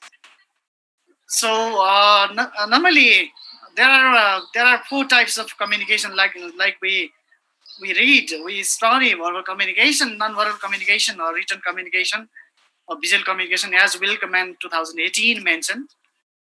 So what do we speak, or when do we speak, or what do we do while speaking? That is the matter of discussion. Says more than words sometimes. For example, I'm speaking as well as I'm moving my hands here and there. So my facial expression also reflects. Just I maintain my eye contact, posture, hand movement, and touch. So these indicate something different in large classroom. So in the large classroom, when we avoid eye contact, or when we sigh to the student, or we have a scrunched face, how is the situation? I see most of you are here, teacher, so we feel it. Let's ponder upon a large ELT class. What does large class mean, first of all? So this is a picture of my classroom, my own classroom, class 11. So as Natalie S. 2006 defines, large classes are of 30 or more students in elementary, secondary, or adult or tertiary classroom settings. So similarly, another Jason Anderson 2019, he talks about the same issue. Large class depends mostly on context, expectations. In case of Europe, 20 is often seen as too large. So the experts have diverse ideas, diverse definitions regarding large class. So here, teachers often complain about discipline, lack of attention, or motivation in large class. So mostly when I go to my field and I ask to them, so how do you feel teaching in large class? So they have various experiences that they share with me. People face disclosed emotions. Yeah, similarly, yeah. When when we are talking to our student or talking to anybody else, we feel we just show a kind of emotions to us. Maybe that is the fact when talking. Our learners keep on busy in books, and teachers, when I scold or when I scold there, otherwise they do not. Means one of the participants in a personal talk, that the participant mentioned that, so when my learners keep on teaching books or teachers, and then when the teacher scolds the students, otherwise without scolding, his noise or their noise is not stopped. That is the experience shared by one of the participants. And similarly, so real communication begins when they maintain eye contact. So as we know, when we talk to somebody, then when we maintain our eye contact to the person, then the person thinks that he or she is concentrating or paying attention towards me. Then when I talk to you by putting my face either side or this side or that side, so you feel that I'm not paying attention towards you, or I'm not giving value to you. So that's why kind of maintaining eye contact matters a lot in large classrooms especially. So similarly, when we avoid eye contact, so if we avoid eye contact to a person to whom we are talking, so it means that the person who is talking does not have seems not having experiences, or not having a confidences to talk to him. So similarly, the main application of eye contact in the classroom are to show that the teacher is taking notice of a student. So when we maintain eye contact, or when we maintain our body language when we teach in our last classroom, then the student feel that the teacher is taking attention, or the teacher is giving value to every student. So when we teach something in our classroom, we have to maintain our contact. When we give when we maintain eye contact to each and every student, from this corner to that corner, from front to last row, so the student feel that the teacher is noticing us, the teacher is focusing us. As a result, the student also pay attention towards the class. So we have to take attention. Unless and until we take attention, we cannot teach in a large classroom. So it's kind of to hold their attention. So non-verbal communication is to hold the attention of the learners. So here, based on qualitative research design that I selected, I took some information from my participants, since the nature of my inquiry was narrative or qualitative design. So my first participant says that, I think the relationship is crucial between teacher and student. The way we look at our students, their eyes seem serious towards the class, as they are found motivated towards our class. At that time, I feel motivated and encouraged, right? So when we maintain the eye contact to the students, then the student also feel that the teacher is noticing us. That's why we should pay attention towards the class. The student also feel like that. So in that way, eye contact matters a lot in a large classroom. Similarly, so let me move to next slide. So my second participant says that my class is 63, so it's quite large. Students make noise that is very tedious to control. When I look at them one by one, they remain silent to some extent, whereas they are the weight of my class. That means when we maintain our eye contact, then that is a very good form of concentration, managing a large class, giving focus to each and every student. So eye contact. Sorry, we have 5 minutes time. Okay, sure. Okay. So similarly, teacher 3 also mentions, as I find my class noisy, I feel stressed. I use minimum eye contact for a while without taking to them. They do not make noise no matter our class, either that is large or not. So that means we have to notice each and every student. When we notice them, we encourage them. Okay, so we can contribute to their learning as well. So similarly, T4 also has another experience, like, so just he mentioned that, easy to access the student's state, whether they are in a restless situation or not. When we maintain our body language, or when we focus them, then we can notice them, what kind of situation do they have. Either they are restless, or that they are happy, or something like that. So similarly, I have carried many so ideas from my participants. So all in all, they have mentioned about the significance of non-verbal communication in their classroom. So similarly, another participants mentioned that it is kind of source of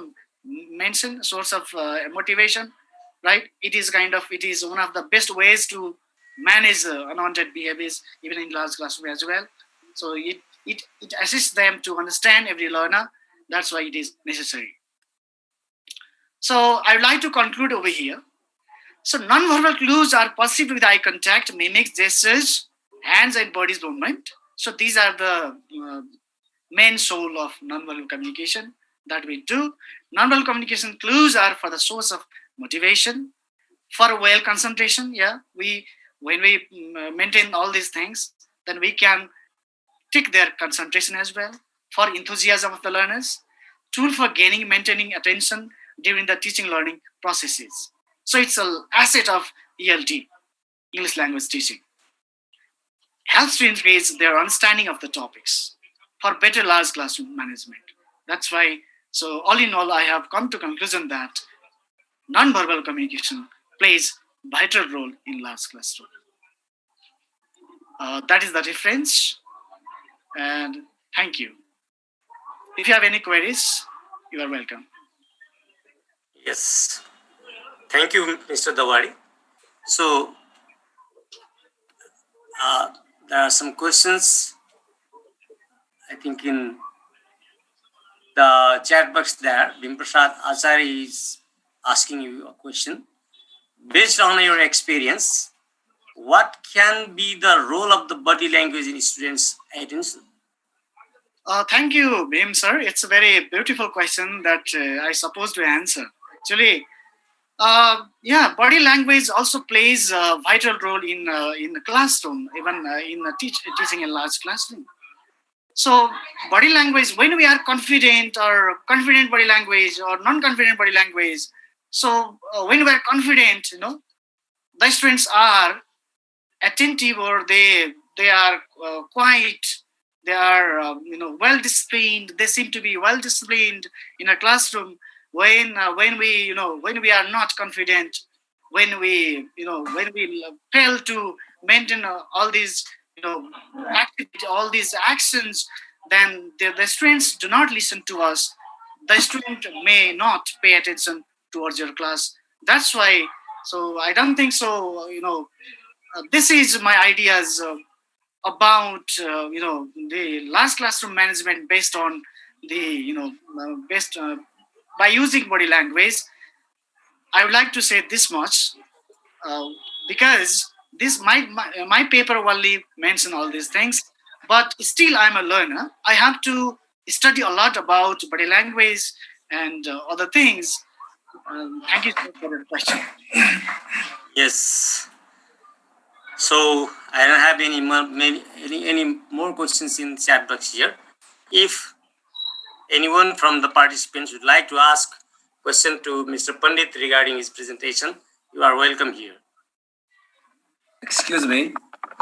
Yes, sir. Okay, thank you, Vinod sir, for your presentation. I have a question. Can I ask you a question? Obviously, sir. You are welcome. Thank you. So, especially you talked about eye contact and you focused your research on eye contact. That's a very good point. But this time, the paradigm shift that took place about traditional teaching learning mode to online learning mode. So, if we just teach online, many of the students are remain muted and their videos are switched off. So, in this situation, how can we incorporate eye contact? That was my query. Thank you so much, Badrian sir. Very wonderful question that you raised. Especially my research is limited within face-to-face mode. So, however, I would like to draw my attention of your question. So, when we focus them, when we request them to turn on their video, then I don't think so. By sleeping, we can teach to them. Yeah. Can we? We cannot teach. If we put well dress or something, right? If we maintain, if we call their name, if we call them by using their name, So obviously, our class will be effective. So I also have tried my best, but I don't think so. My research is all in all. But let's try and let's be satisfied like that. Thank you so much, sir. Okay, thank you. Yes. Is there any more question? Please, we have 1 minute more time, I think. 4 minutes more time. If you have questions, so I would like to Mr. Dawadi to answer them. Now, if not, then we will go to the next participants.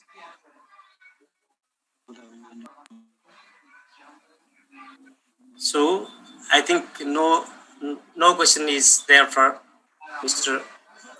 Dawadi.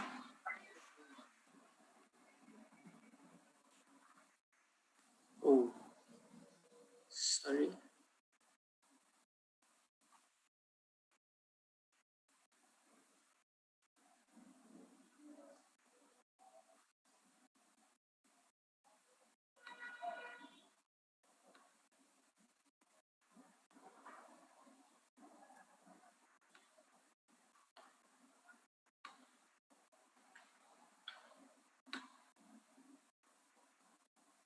Yes.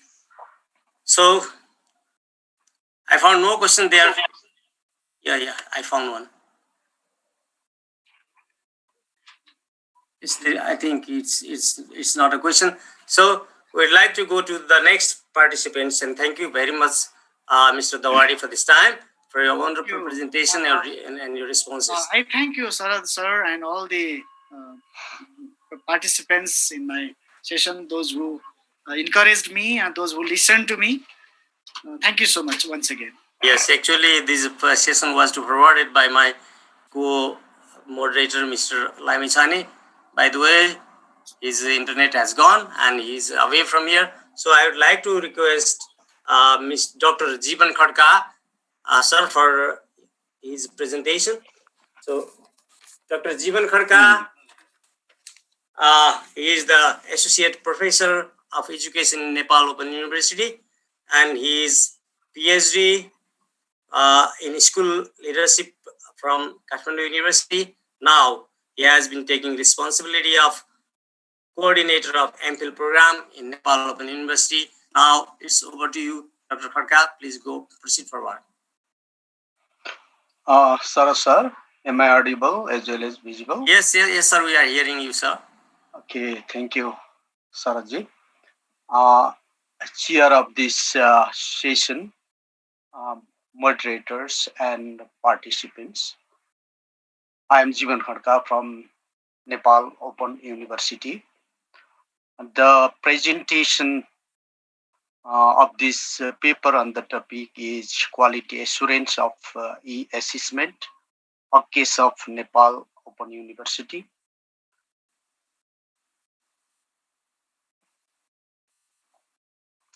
This is the outline of my presentation, which includes background of the study, proposed and research questions, conceptual framework, literature review, research methodology, preliminary observation, and finally, there is the short list of references. While talking about the e-assessment, as it is common understanding to all of us, assessment is a process-oriented stage before evaluation, where evaluation is called the product-oriented. While talking about the e-assessment, it is just as an alternative mode to traditional mode of assessment. In traditional mode, generally examiner or exam administrators and student stay in face-to-face mode to carry out their examination, while in this e-assessment, student and teacher stay at distance mode and conduct the examination. In e-assessment, generally we use or learners use the digital devices or electronic devices in their examination. For example, they can use computers or computer assisted examination, they participate there, or they can use mobile or computer, laptops. This kind of electronic devices can be used in the assessment. And this e-assessment is part of the evaluation, which can be used as a formative assessment as well as summative assessment. In this study, I'm talking about the summative assessment, or that is more oriented to the summative evaluation. And it has become more important during this COVID-19, where there is not possible to conduct our examination system in face-to-face mode or in traditional mode. And it is also found very much useful and important from elementary level to higher education level. And the assessment generally focus on the learner competencies in different domain of the learner's development, just like Benjamin S. Bloom's, if we talk about that, then this will assist the learner competency in relation to cognitive development, adaptive development, or psychomotor development. And when I reviewed some literature and articles, I have prepared one model that can be useful for my study. And it focuses on the process, just policies and structure or process of an institution, and what kind of learning assessment tools and techniques there are, and how validity of the assessment is ensured, and what about the authenticity, transparency, and authorship, and what kind of infrastructure and resources are there, and how is the situation of learner support, whether teaching staff are well skilled or enough supportive to the learners or not, how is the information system, and what is the system of the information to the stakeholders, and how is there the auditing experience across these different types of tools and techniques used in the assessment. And these all the stages or techniques or tools or processes are concentrated to assist the learning outcomes, like communication, whether in communication there is enough practice or enough tasks for the students to measure their communicative skills or not. How is the situation of digital literacy, critical thinking, and problem solving, whether students are able to self-manage and work in team or not, and how can be assessed their skills in global citizenship. Finally, that will ensure the reliability, validity, credibility, and legitimacy. This was the review of my this study, which is generally borrowed or cited from these following references. And going through the e-assessment system, there, despite this so many provisions and things, techniques and systems, still there is debate on the standard of e-assessment, whether it will ensure the quality of assessment system that we used to do in traditional mode of assessment or not, because there are possible challenges and issues. For example, contract cheating, plagiarism, quality of e-assessment tools and techniques, and its level of assessing competency over a range of skills and knowledge, and administrative problem and delivery of assessment. Because of these issues and challenges, our Nepali schools and university are hesitant to conduct their examination system or final examination in a e-assessment mode. It is also mentioned in the website of UGC in Nepal.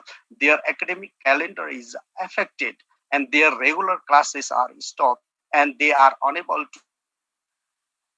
to calendar. So these are some evidences where our universities and schools are not able to conduct their examination in e-assessment mode. But among all of these, Nepal University perhaps be a single educational institution. It has run its final examination or semester and examination in e-assessment mode, and it has issued some documents or policies, and there it has clearly stated to ensure or to establish the sensitivity, credibility, and validity of online examination during at least in this COVID-19, or it has planned to run this e-assessment in future. But how this university, Nepal Open University, ensure the quality of assessment which is necessary to examine and study, and it will be useful to similar kind of uh, educational institutions or university, not only in Nepal, across the world. This may be the example, or this findings from this study will be useful for all stakeholders in this education field. So the purpose of this study is to explore on the quality of e-assessment of NU in terms of higher order thinking skills, which includes critical thinking and problem solving and creativity and other higher level of achievements, learning achievements as defined by Benjamin S. Bloom. And this is the research question: how have the NOU adapted its e-assessment process to maintain the quality standard of e-assessment? And for conducting this study, I have prepared a simple conceptual framework. The major construct of this study is e-assessment, which includes policies, learning assessment tools and techniques that I have already mentioned in the review part 2. Authenticity, transparency, and authorship, infrastructure and resources, learning support, teaching staff, learning analytics, public information, and finally, it will concentrate to analyze this process on the HOTS, means higher order thinking skills, where these points which I listed in the middle belongs to the process, and this HOTS is the outcomes, expected outcomes of this study. And for the foundation of this study, I will go through the introduction of e-assessment, quality standard of e-assessment, indicators of standard e-assessment, techniques of e-assessment, and practice of e-assessment at higher level education. To conduct this study, primarily I will use qualitative research. Within the qualitative research, I will use case study design, as it employs a holistic and real world perspective to understand the phenomena of this e-assessment, how this university has employed from organizational and managerial process of e-assessment as stated by King in 2014. And within the case study design, I will use multiple case study design, because I will I will take interview as well as document analysis in interview. So 3 faculties under this Nepal Open University will be included. From there, teachers, learners, and administrators will be the interviewees of this study for interview. And I will use 4 principles of evidences collection. For example, using multiple sources of evidences, that is for data triangulation and creating a case study database, maintaining a chain of evidence, and I will do exercise here when using data from electronics sources that will be collected through for this study from the different participants or from different interviewees. And the main technique of data analysis will be the pattern matching. And interview, this will be the shorter case study interviews, as it will not go through for in-depth interview, because the main Dr. Khadka, you have 5 minutes time. The main task of this interview is to ensure whether the university has followed or has employed or has ensured the quality of e-assessment or not, because there are already mentioned the indicators which ensure the quality of e-assessment in international context. And there I will interview with learners, tutors, and administrators, as they are the major stakeholders of this e-assessment, and case study protocol will be used. And four stages will be used for the strategy of analysis, relying on conceptual framework that will lead to develop the proposition for this study and working the evidences from the group, developing a case description, examining plausible rival explanation to conclude of this study. And in the document analysis, these are the some documents which are issued by the Nepal Open University. I have briefly reviewed these documents. From this preliminary observation of these documents, I have found that the university has followed the major intent of UGC guideline, which helps us to guide our overall online activities in education system, in higher education level. And it has the provisions of multiple method tests for assessing learning achievements in order to assess the curriculum objectives. And it has used the multiple digital technologies, just for example, Teams, Moodle, which are used in e-assessment. And there will be the another stage, and there I will discuss how the participants perceive, how the learners, tutors, or administrators perceive the e-assessment from their perspectives. How is the situation of reliability, validity, credibility, and legitimacy of this e-assessment? That will be the final result of this study. Thank you very much. This is the references, and if there is any query, then I am here. Thank you very much. Yes, the participants, sorry, thank you very much, Dr. Khadka, for your very much wonderful and insightful presentation regarding your proposal.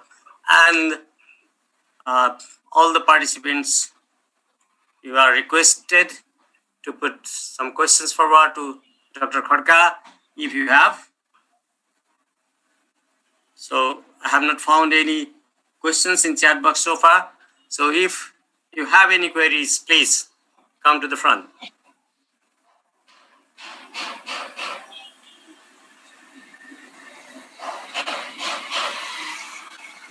Yes, no questions. I found no questions here. Dr. Khadka, would you like to consume some minutes?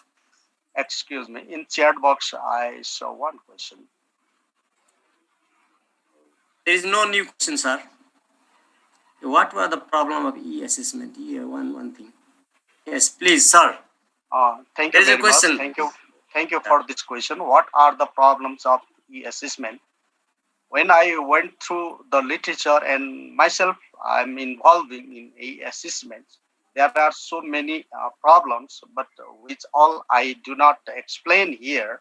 But which I went through the literature, especially there might be the problem of contract cheating, whether the same student is sitting for the exam or not. That might be the problem, but this can be solved by electronic devices, but still we are unable to manage this kind of things.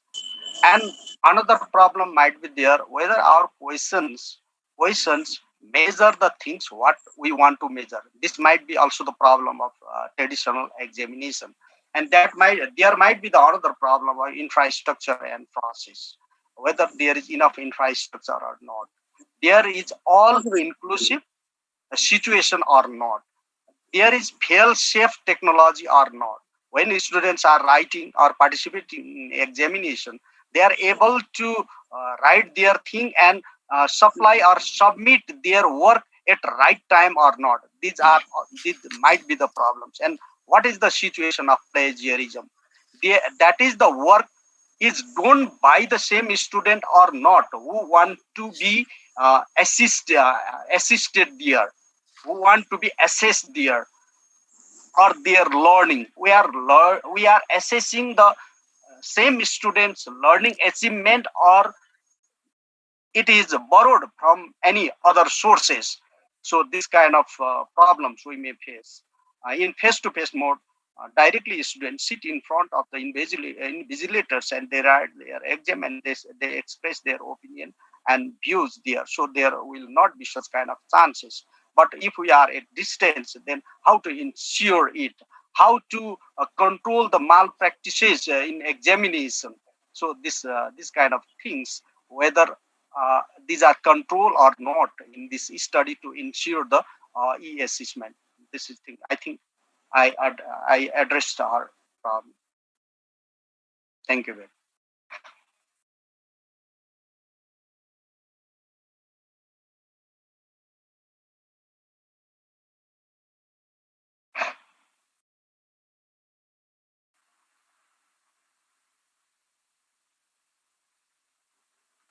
Saurabh sir, you are on mute.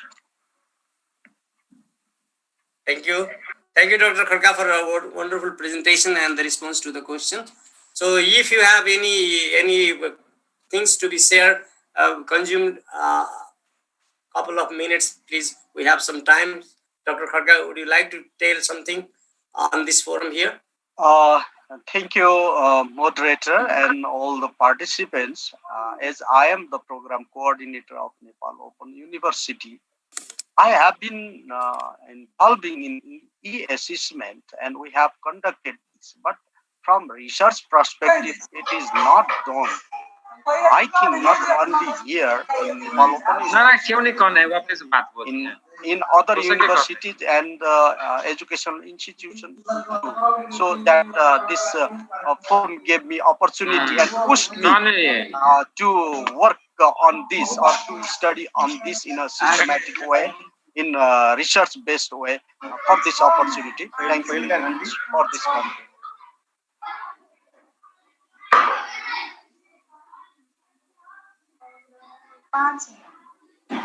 You are on mute.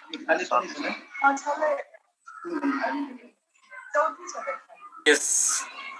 So thank you very much, Dr. Kharka. Now, I think he has concluded his presentation, and I would like to thank all of the presentators here for their wonderful presentation and responses, and those whose answers were not able to address here, and I think they will be addressed by the presentators seeing from the chat box. Thank you very much for your presentation. Now, I would like to hand over this forum to the moderator of the next session, Dr. Jeevan Khanal and Dr. Corner Rana. Please, Dr. Jeevan Khanal and Dr. Corner Rana, it's over to you. Computer सुचारू करा परत computer teacher के जिम्मा उ सुचारू करना है सुचारू कर दियो. Now we have our panelists. We are not prepared well because we know you very well. That's why we don't have your bio. Just we have your name. Even and we know everything about you. I think we need to wait. Yeah, we have more 5 minutes. Parallel sessions are running there. And Sarasa, thank you very much. Iddu Prasad Gawali is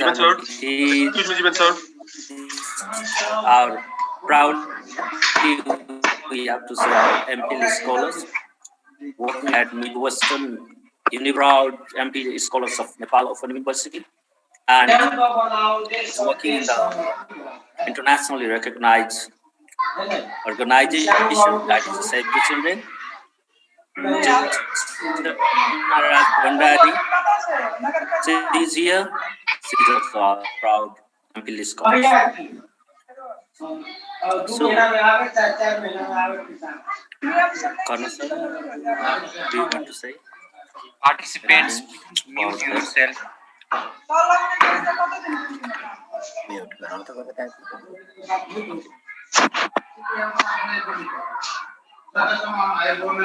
I welcome all the panelists now. I would like to welcome delegates at this, let's say, the last session of this third-day conference, 2020 conference Kathmandu. We know this is organized and managed by Nepal Open University. And I would like to thank Acme Engineering College in Kathmandu who has supported us providing this technology for today's conference. And we'll be using this technology, this Zoom, Zoom for even for tomorrow early morning program. Obviously, this will be really amazing kind of program tomorrow early morning at around it's 5:45 early morning. So we have just only this is the Zoom link we'll be using in the morning. So just to inform before we start this program, because this is the last session of this today's whole program. We have this capacity of 300 and will be increased by 200, and we'll have 500 participants can join this room, and rest of the people who won't be in time to join the live this Zoom link just exceeding 500, so they can go to live YouTube and live Facebook if they would be on. So I believe that there will be more than 500 probably a lot of people from Nepal and across the world. They are curious to have a knowledge living legend on this planet. So to see live and have probably some of the people they want to ask quite simple, important, what can be lifetime question lively. So have a chat with him. This will be really memorable time. So I wish all of you may try to join this link very on. So probably I have to wake up at around 4:30, so then I can be ready there. So otherwise, then we may be full of the participants in it, and I have to just stay on live YouTube and live Facebook. So that may happen even for me too.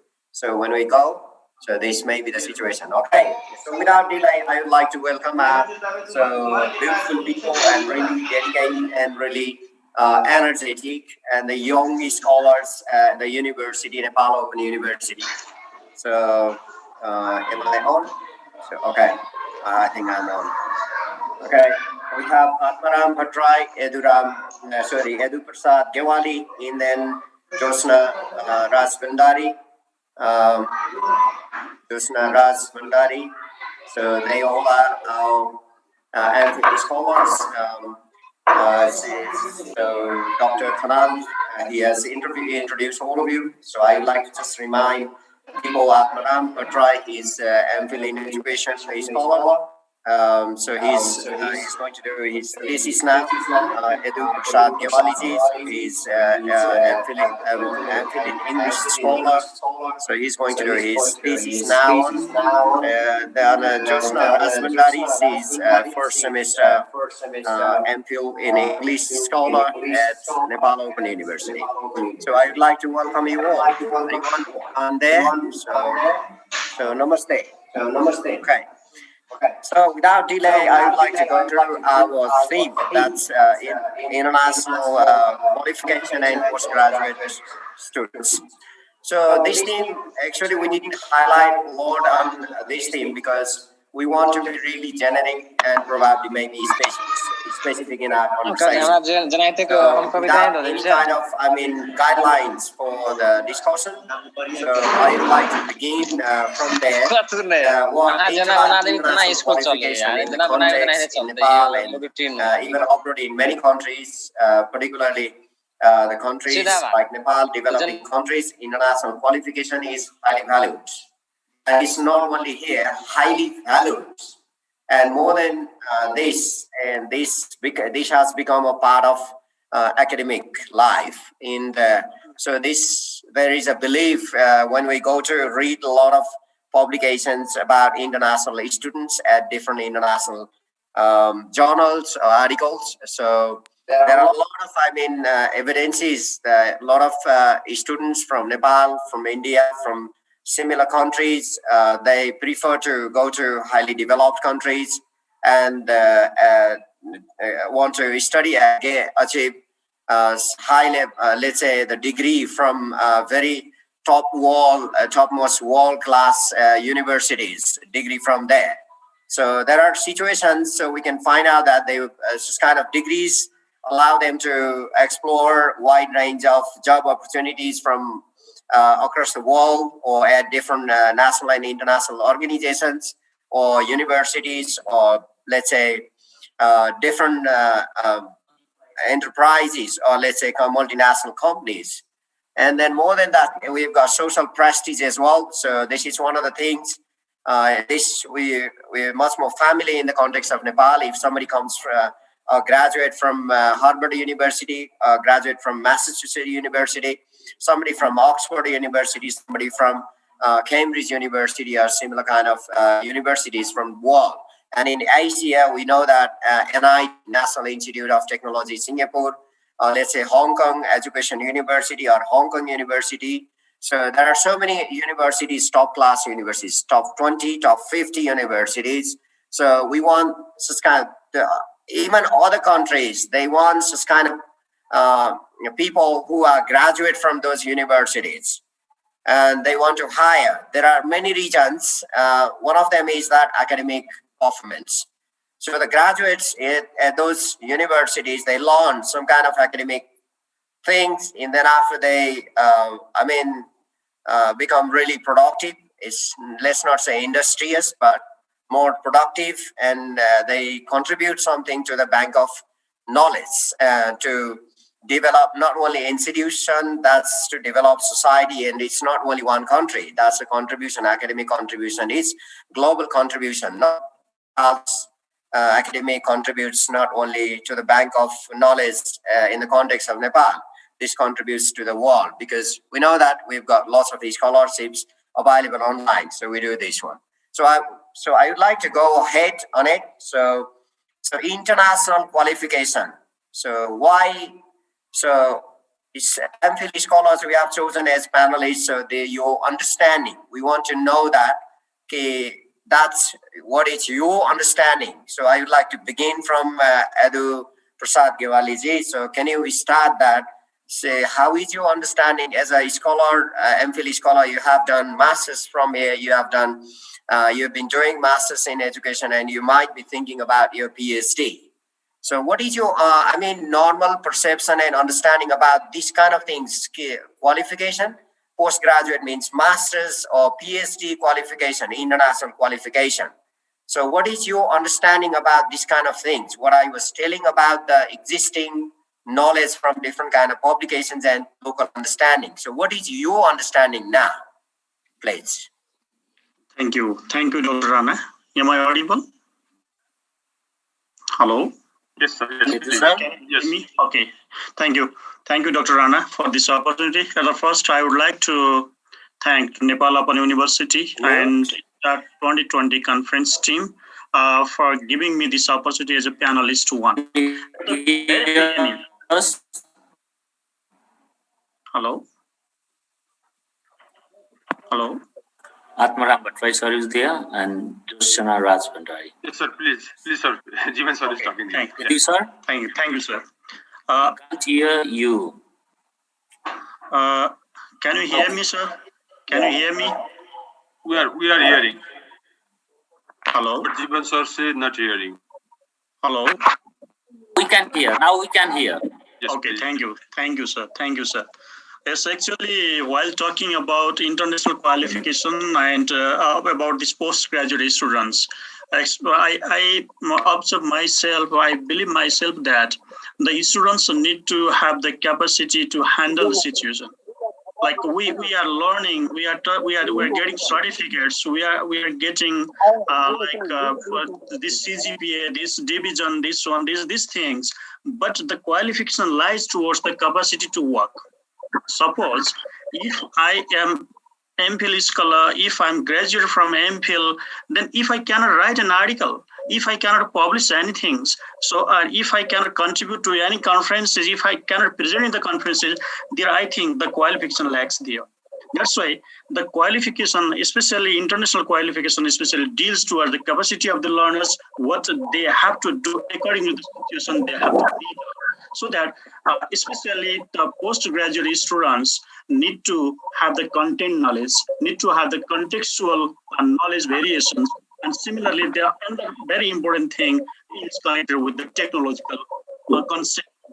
That's why a learner, a postgraduate, have a boundary with the content, context, technology, and whole world reservations ideas. And in the sense, we can say that the qualification of the learners lies to their moral behaviors, to their, because education is connected with the characters, what we do, how we perceive, and how we release the things. Because getting education means not only storing the knowledge in the mind, or storing the knowledge not only the storehouse, just like we are performing, we are storing knowledge in our mind, then we are using into the different context. That's why the postgraduate students need to have the contextual knowledge. They can feed them as per the requirement in their required degrees one, and in the perspective, the learners need to have, or the postgraduate learner need to aim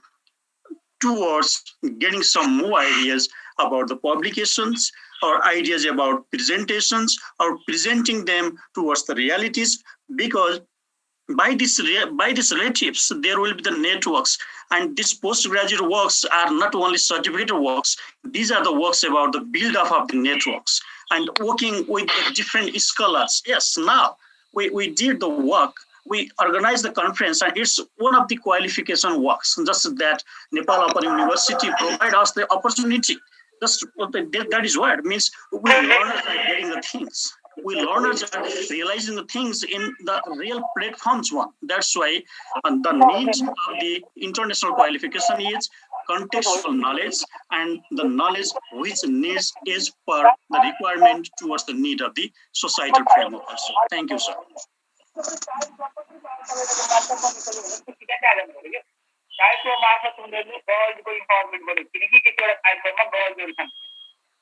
Sir, you are on mute.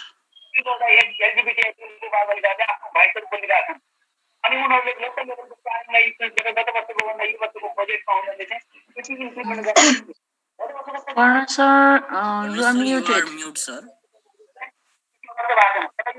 Sir, please unmute first. Lot of background noises. Then I request the host to... Devanji, can you mute all of them and open?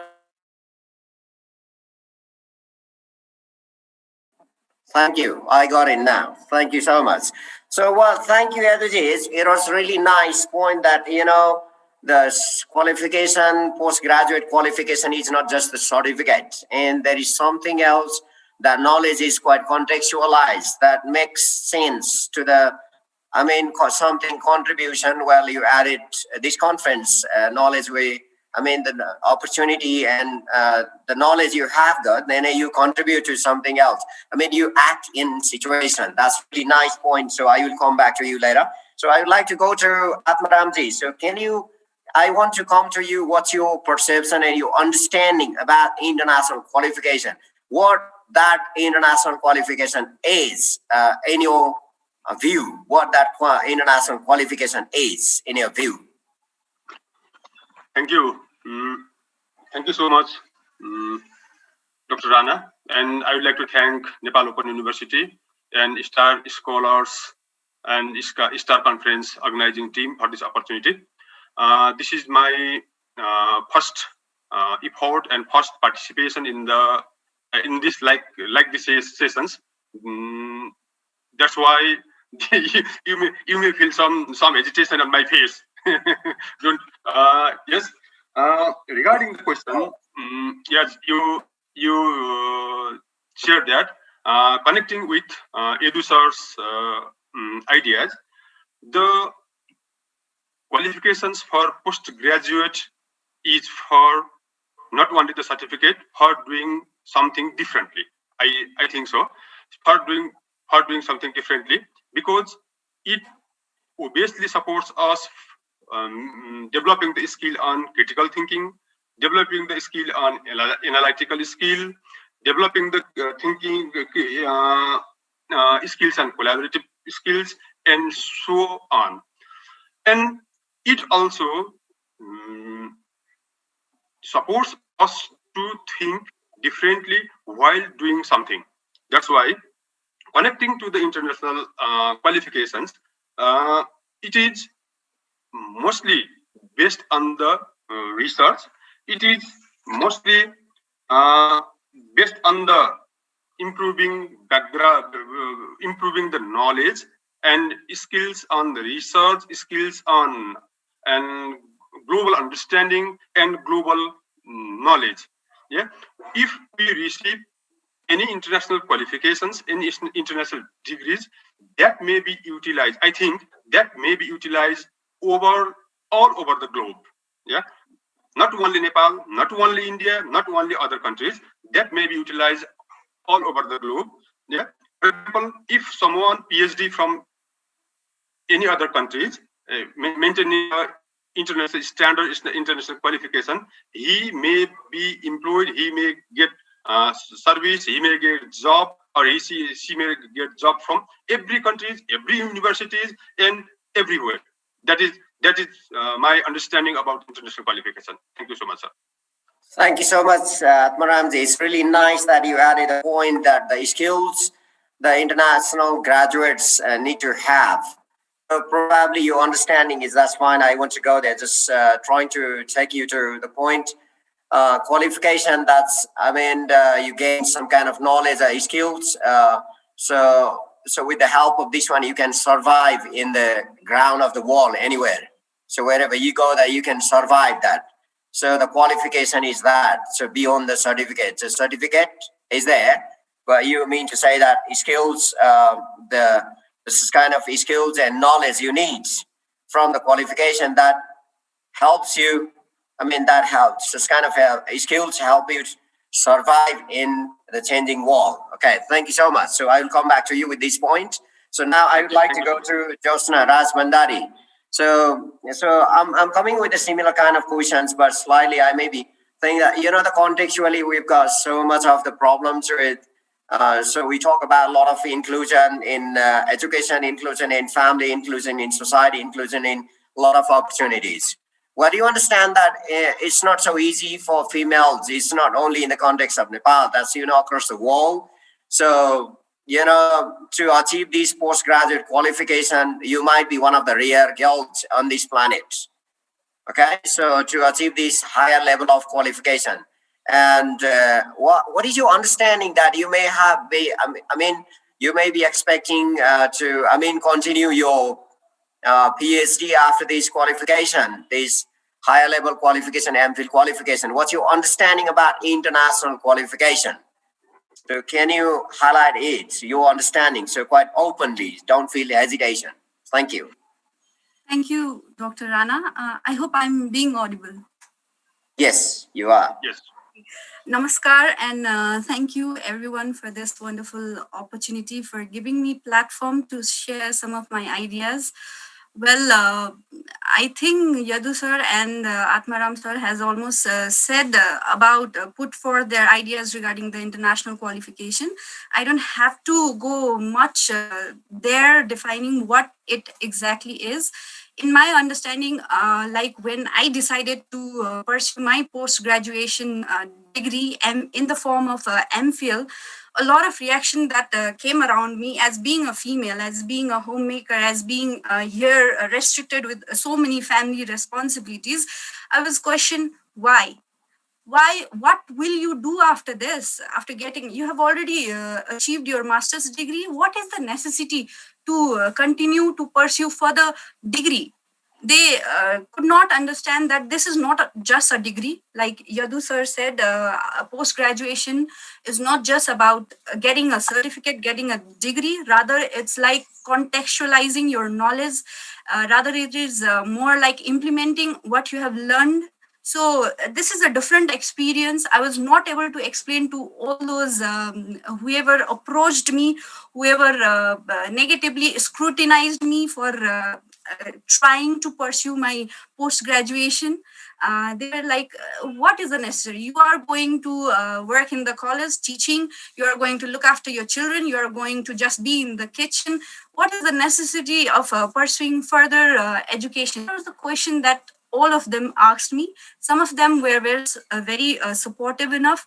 Luckily, I got selected from Nepal University, and actually, my dream to pursue something more than what I already had has been actually been implemented due to the possibility that Nepal Open University has given. Because as being a female, it was very much difficult for me to continue all my responsibilities together as a daughter-in-law, as a wife, as a mother, and along with all these roles, I had to take my professional career too.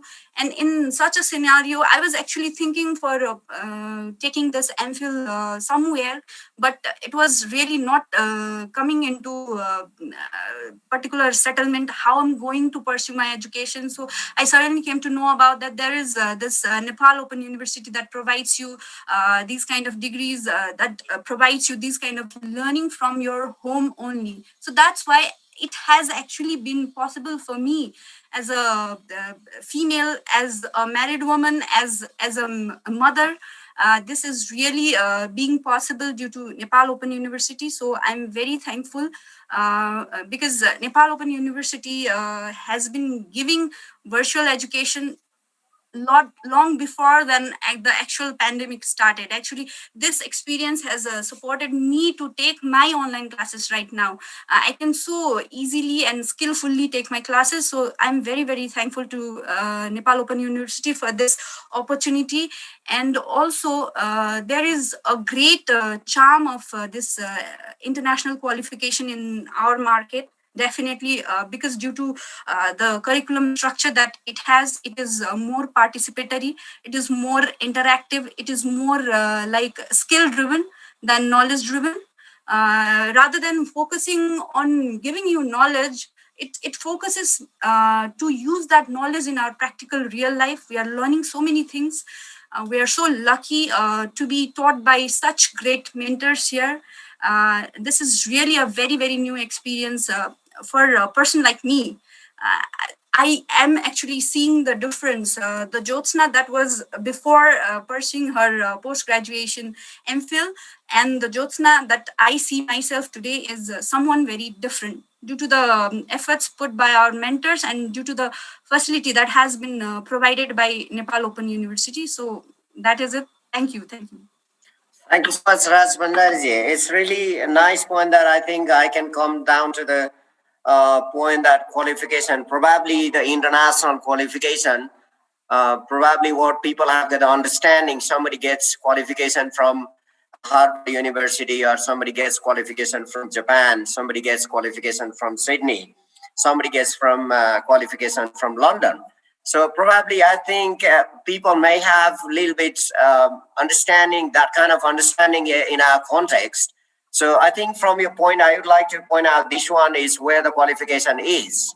So is it the qualification that the certificate you get from Harvard University? Is it the certificate that you get from Oxford University? Is it the certificate you get from Sydney Technology College? Is it the certificate you get from National Institute of Technology Singapore you get? So is it what the certificate we get from Nepal Open University? Is it what certificate, the international qualification? Or is it that quality you get and that you contextualize across the world where you can go? So is it what the understanding of the international qualification? So we have got the common sense here, really established common sense here in our context, that I am graduate. I'm master's graduate from Tribhuvan University, MA in English. And then I did my master's in education again, MA education from University of Bedfordshire, England. And then I did my PhD from the University of Canterbury, New Zealand. So is it only those, my qualification from Tribhuvan University, is it not international qualification? Is it what my qualification is just the degree I achieved, certificate I got from England? Is it the degree or certificate I got from New Zealand is international? So probably people may have got some kind of understanding or misunderstanding. I can't say what is understanding, what is misunderstanding. I'm nobody else to decide what's misunderstanding now. Yeah. So, but the point is that from Jyotsna's, so it is really, something else to what Jyotsna was before MPhil, being a scholar at Nepal Open University, and who she is now in last 6 months' time. So the qualification, what I need in my life, really am I getting that qualification? That is the qualification I need for my life, so I can survive with that qualification in Sydney.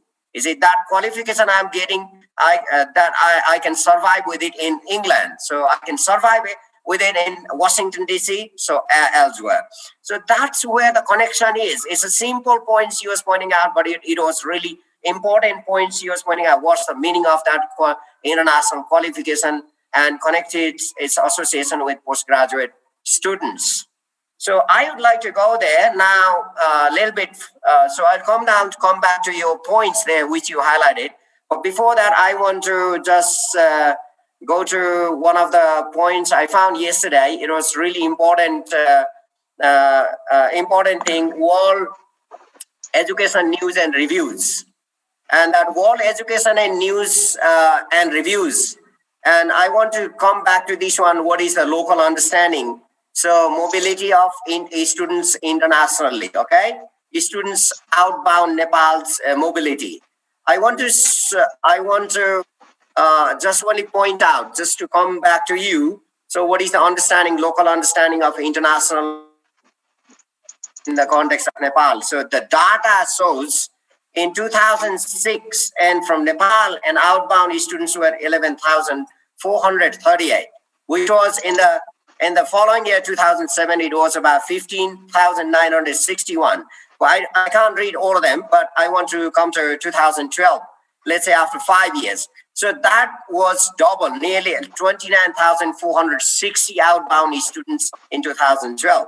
And then it came to, in 2 years' time, it came to be 35,747 annually outbound student, means leaving Nepal and going to various countries for international qualification. So this is the record. And then in 2017, there were about 44,255 recorded students who left Nepal, who flew from Nepal's airport to various countries for seeking international qualification. And recently, it has been estimated in 2029 record is about 60,000 per year. I mean, that's recorded, excluding India. Okay? So for India, we don't need any kind of, so certification or any kind of, let's say, direct permission from ministry. So they directly go to Sikkim, they directly go to Delhi. Anybody can go there. So I think last day, most of you was pointing out that in India's, in total international students, Nepal's student number is the highest number in India. You remember that in last day's keynote. Most of you was pointing out this one. You know how many students go across the border from Nepal? So seeking international qualification. So there is, I think, some kind of misunderstanding in that point. So I want to come to Eduji. So now, so I'm coming to Eduji. So can you come to your point? I would like to come to your point that you were pointing out. This is the, record, I'm telling you, the reality truth. Every year about 60,000. And the India's record is not counted, okay? That's excluded. It means, you know that in India, the whole students, international students, the highest number of international students are from Nepal in India. So that's, we know this one, how much of going an international city. So what is your, I want to come to your point. You were saying that there is some kind of contribution in the bank of knowledge and contextual knowledge and not just a certification. And can you say that how you convince the young scholars, postgraduate students at 11 universities, in the country, they are looking for, that you are a assistant professor at one of the universities in Nepal. You know that bachelor's students and master's students, how many of them, they decline. When they finish their bachelor's degree and in master's degree, so the record is, World Education record shows that about bachelor's students, how many of them they join, and only 11 point something percent students come to master's degree. Look, where are those students? About 89% students going. So can you tell me what is the reason behind that? Something from your experience, Eduji. Are you here? Okay, sir. Thank you. Okay. Thank you, doctor. So where are these students going? So you said something that's, the grounded qualification. Yeah. And where are these students going and what is happening in the country? Yeah, thank you, Dr. Rana. Especially, this is a very good time to talk about it. Like how students, suppose we are going out for the education, for getting more relevant or international qualification. At the first, we need to question ourselves that why I am choosing the university like Oxford, Cambridge. That's like talking. Before that, we need to explore the problems in our university here. What's happened, like what the situation is. And very specifically, we can say that there might be some causes of the students. The first one cause might be attitude towards oneself, attitude towards a locality. Just for example, the students of Surkhet want to go Kathmandu. The students of Dolpa wants to come Surkhet. This means the students of Kathmandu want to go to the abroad. This means what? They want to go towards the Andhra. They want to be shifted. They want to be shifted to other parts. But why not to stay in the local? We have to convince them.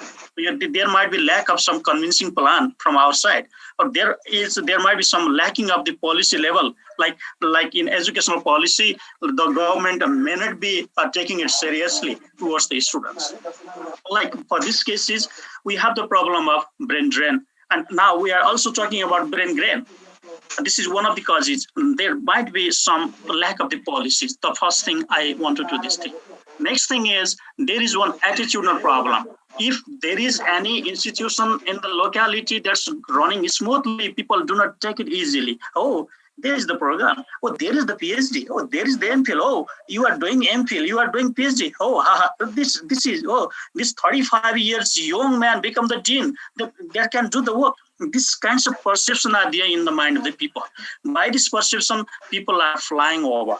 And they are contributing there. Just we can see many examples. The person who fly from Nepal, they are contributing a lot there in their knowledge economy in the part of USA, in the part of Australia. Like we have the several examples, like from the side of our like English language education. In other educations, we have the different example, but they are contributing there a lot. And they are becoming some prominent figure in that area, like in USA, in Australia, in other developed countries also. And the other reason is, in our country, in our context, there is more practice of politicalized flavor rather than to the professionalism. We people do not talk about the professionalism. We talk theoretically we are fine, but practically we have this very like rough practice of the politics. I need to be the candidate of any political party to get something from one. Otherwise, I can't get. My qualification, my quality cannot work. That's why people got frustrated with this. And they think that it is better to go away. It is better to shift the cases. But if we can adopt the policies, if we can ask them to contribute in one country from their level of transformation, they can do. But instead of this, but the people are not taking this seriously. By this reason, they are going for they may be going out for the professionalism. They are going out for their critical dimensions by which they can. Can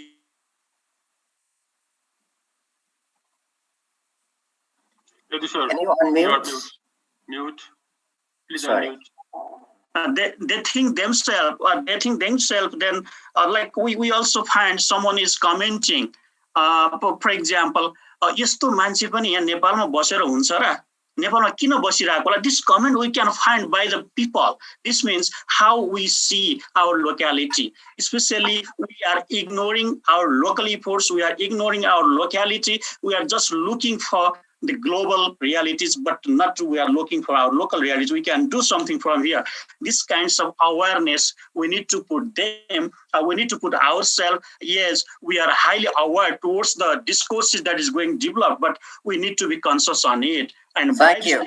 Thank you so much. It's really good point. I want to stop you there. I'm really sorry to break your speech there on. So that was a very important point, that the attitudes, the social and academic or institutional attitude to new young graduates. So Atmaramji, I'm coming to the same point. Can you say something about this one, your experience? You know that you was talking about this one at the university's politics. We know that we've got so many students unions.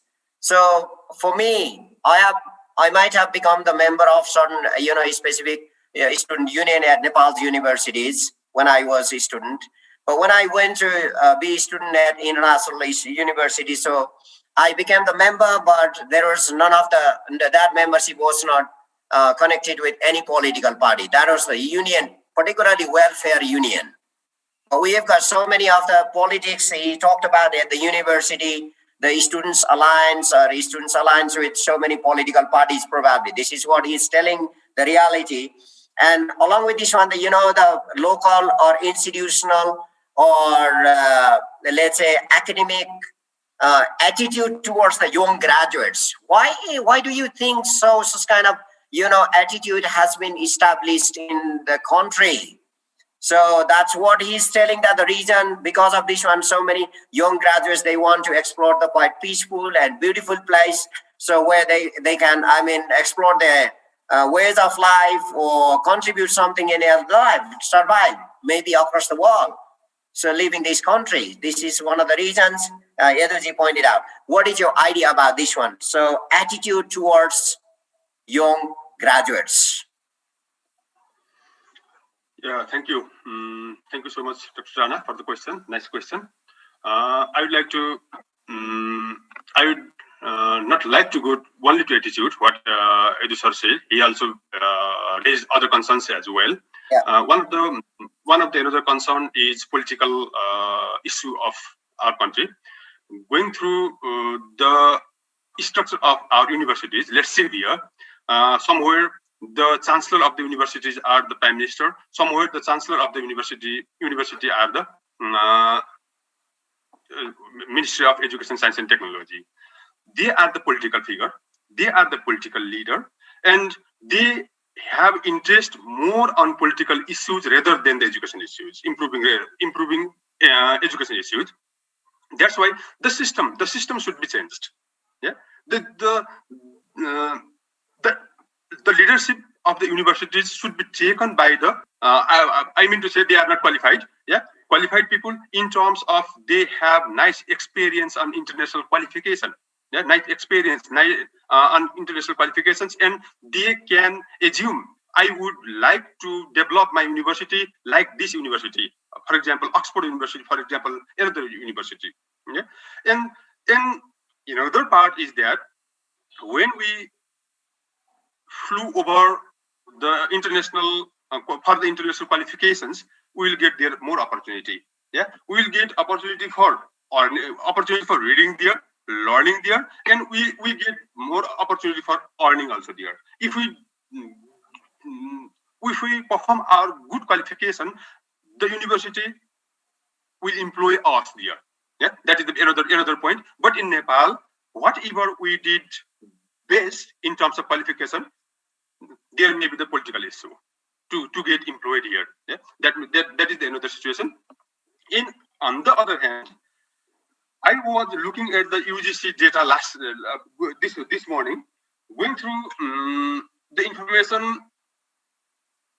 There are only 13 universities in Nepal, yeah, and 1,409 campuses according to 1819 data of UGC in Nepal. Going through the neighboring countries, I do not like to go in other countries. In India, there are 789 universities, whereas in China, there are 1,265 universities. Let's compare it. We have only 13 universities. Yeah, the universities also in the urban areas, not in the rural areas. Yeah, just Nepal Open University has provided the opportunity to study the scholars in the postgraduate courses from rural areas, for example, from Delhi, from another district, But before that, we had no opportunity that because we need to earn, we need to afford the family, and we need to learn also. That is our context in Nepal. Yeah, that's why if there is assurance of getting services, assurance of getting employment after the any courses, any qualifications, the students may not go aboard. Yeah, that is my perception in this regard. Thank you so much, sir. Thank you so much. It's a really good point that, I mean, opportunity. That's the opportunity is not just only the educational opportunity in higher education, but opportunity for employment and survival. And there is a connection between international qualification and the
we can't avoid many things. This technology.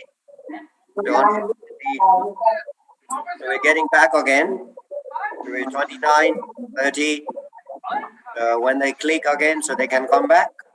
Aduji is here. Atmaramji. Yes, sir, I'm here. Okay, thank you.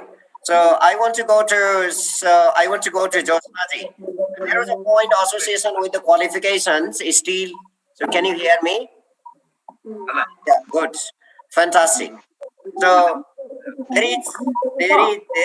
Okay, can you mute, please? Hello. There are a lot of people. Can you mute your devices?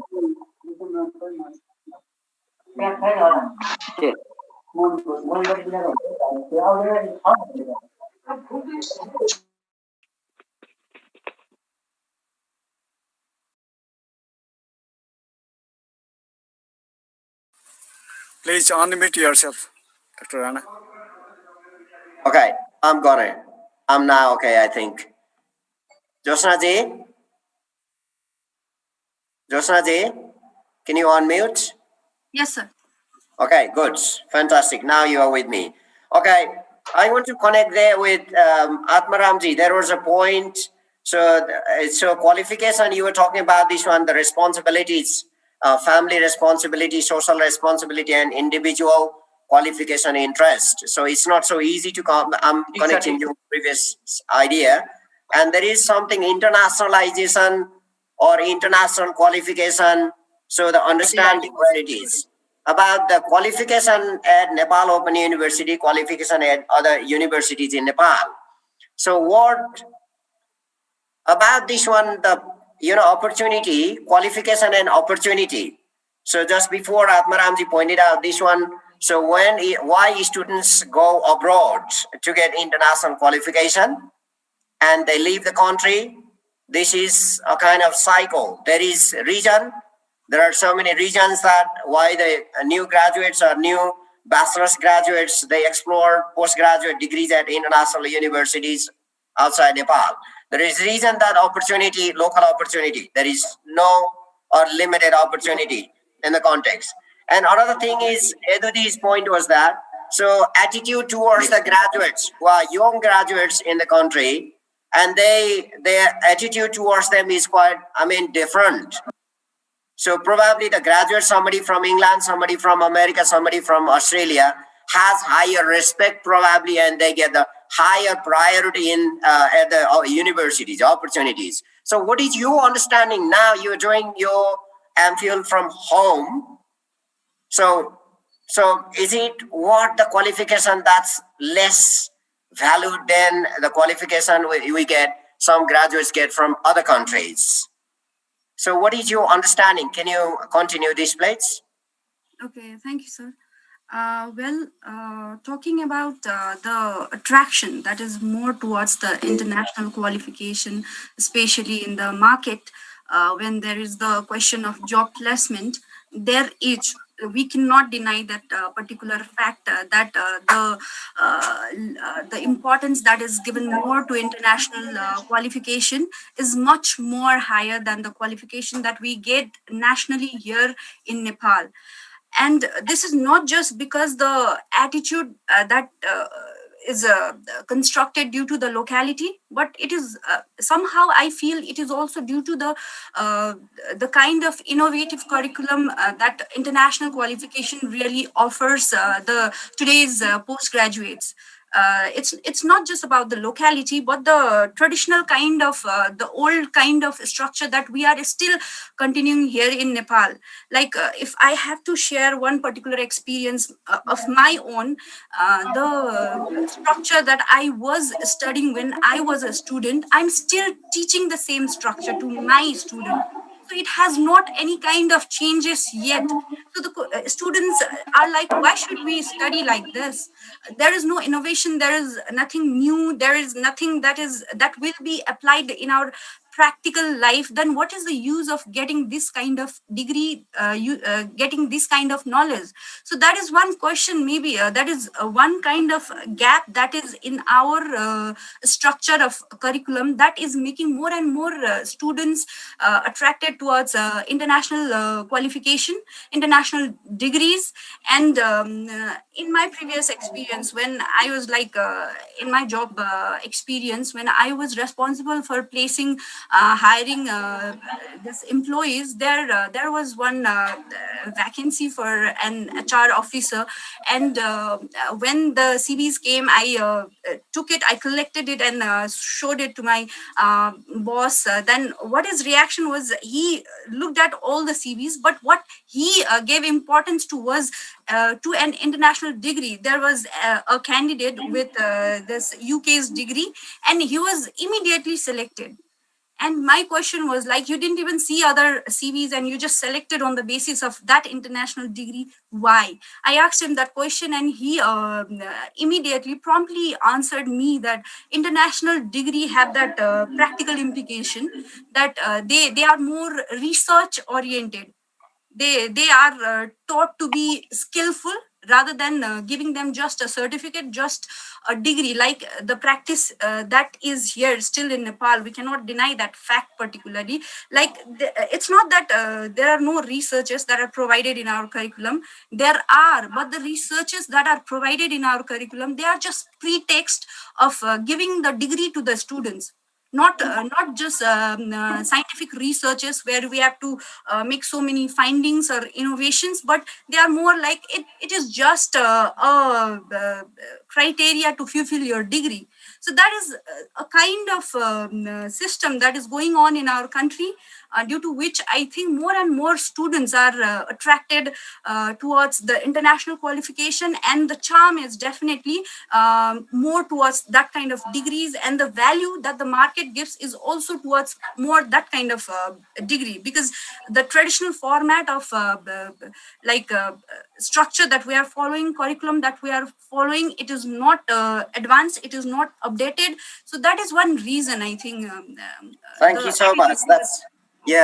Thank you so much. That was a really good point. One other thing is that your experience, the boss selected somebody else, a candidate who had certificate from England. So this makes a sense, I think. So I want to go to Yaduji. So I think this is quite connected with your previous idea. Yaduji, are you online? Okay, sir. Oh, yes. So you said that there are reasons why students leave the country and they go to another country. So there is connection, some kind of things. Probably this experience, Josna's experience, has quite good connection with your idea. So is it, so you as a university, you are a student of postgraduate course at Nepal Open University. So, and you are a teacher at your university, somewhere else you are as a professor.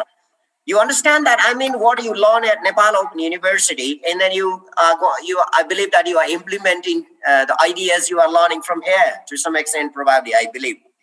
Okay, so what do you think what do you suggest that, the university honors, let's not say honors, okay. So these public university, I mean, leaders, public university policy developers or curriculum developers, how we can develop such kind of, I mean, let's say value, gain such kind of value that our 11 universities, and there are few more soon going to be established, okay.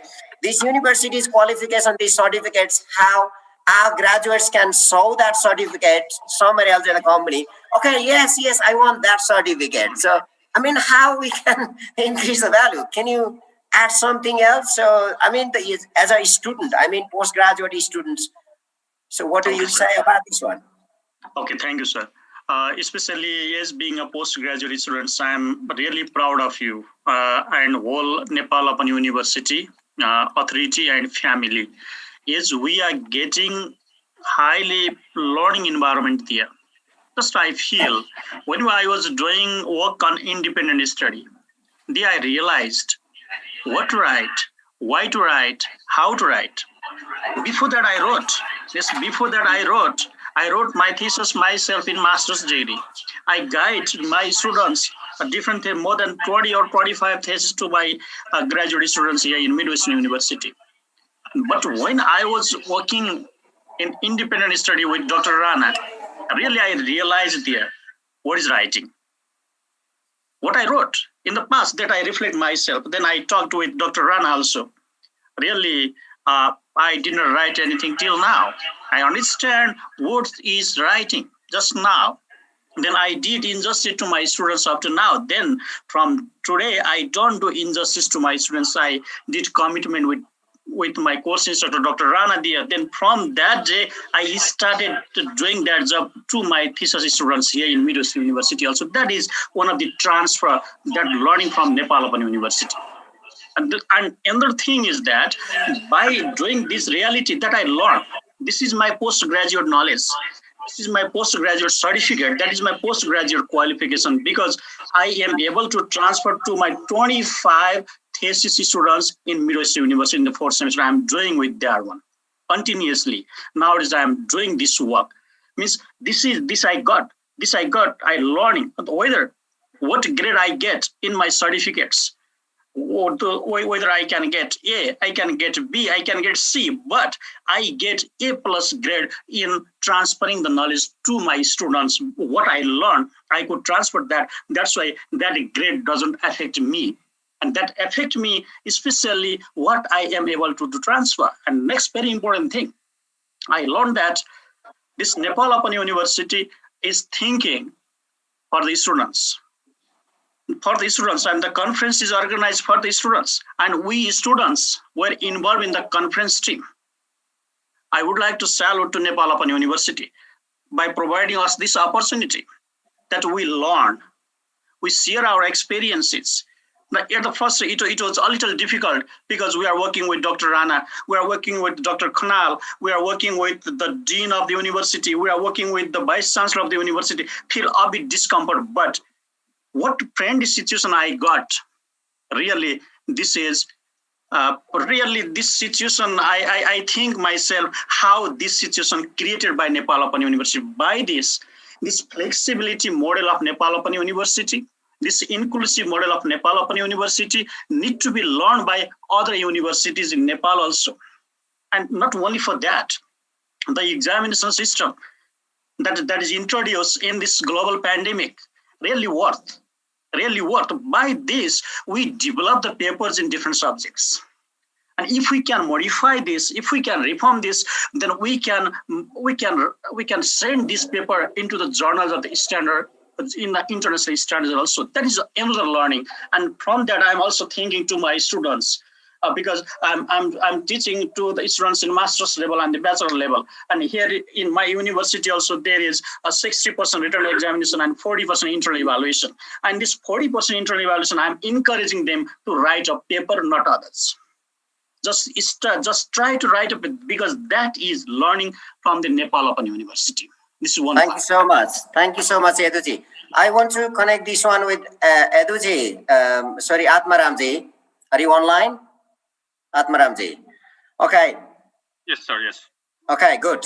So, okay, I want to come there. So, the Eduji was pointing out this one, the qualification, the international qualification, is it a certificate? I'm time and again repeating the same thing. So is it, certificate you gain, and how that international certificate becomes really international? So it doesn't mean that Nepal's certificate is not international, but certificate university is an institution that's globally recognized. So elsewhere, okay? So that certificate, how we can gain the value, that international value is a value, that's the international qualification. So he was pointing out this one, transfer of idea and skills. So grade in my certificate is not the big deal. But dealing is that my learning, how much I learned and how I'm able to transfer in my job somewhere else. So this makes, I think, some kind of things, the international qualification.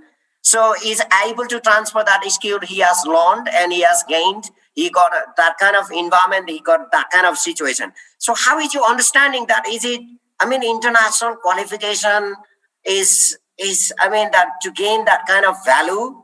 So is it that, how is your understanding that transfer of skill, what you learn from your postgraduate qualification, and then after then you go to a job and then you transfer that skills? So is it that what makes a value of certificate internationally, you get the value? Yes. Did you get my point? Yeah, thank you. Thank you so much, sir. I give you 3 minutes time. Okay, I would like to give one example from my qualification. Actually, I'm Master's in Educational Planning and Management from Tribhuvan University, Surkhet Campus Education. And I'm also Master's in Sociology from Birendnagar Multiple Campus, wings of Tribhuvan University. During that, both of the master's degrees, I did research work there. Yeah, I would like to give one example here. I did research work, but actually, I did not know what I was doing at that time. Yeah, I did not know. Now, when I joined, when I joined Nepal Open University here, Nepal Open University for the MPhil education, but actually I'm knowing what is research. Yeah, I'm knowing what is research, what are the steps of research, how to write academic writing. Yeah? These are the better opportunities we are provided from Nepal Open Universities. Yeah, Nepal Open University for this. And on the other hand, I am not actually working in the academic area now. Yeah, I'm the worker of the development sector here. In my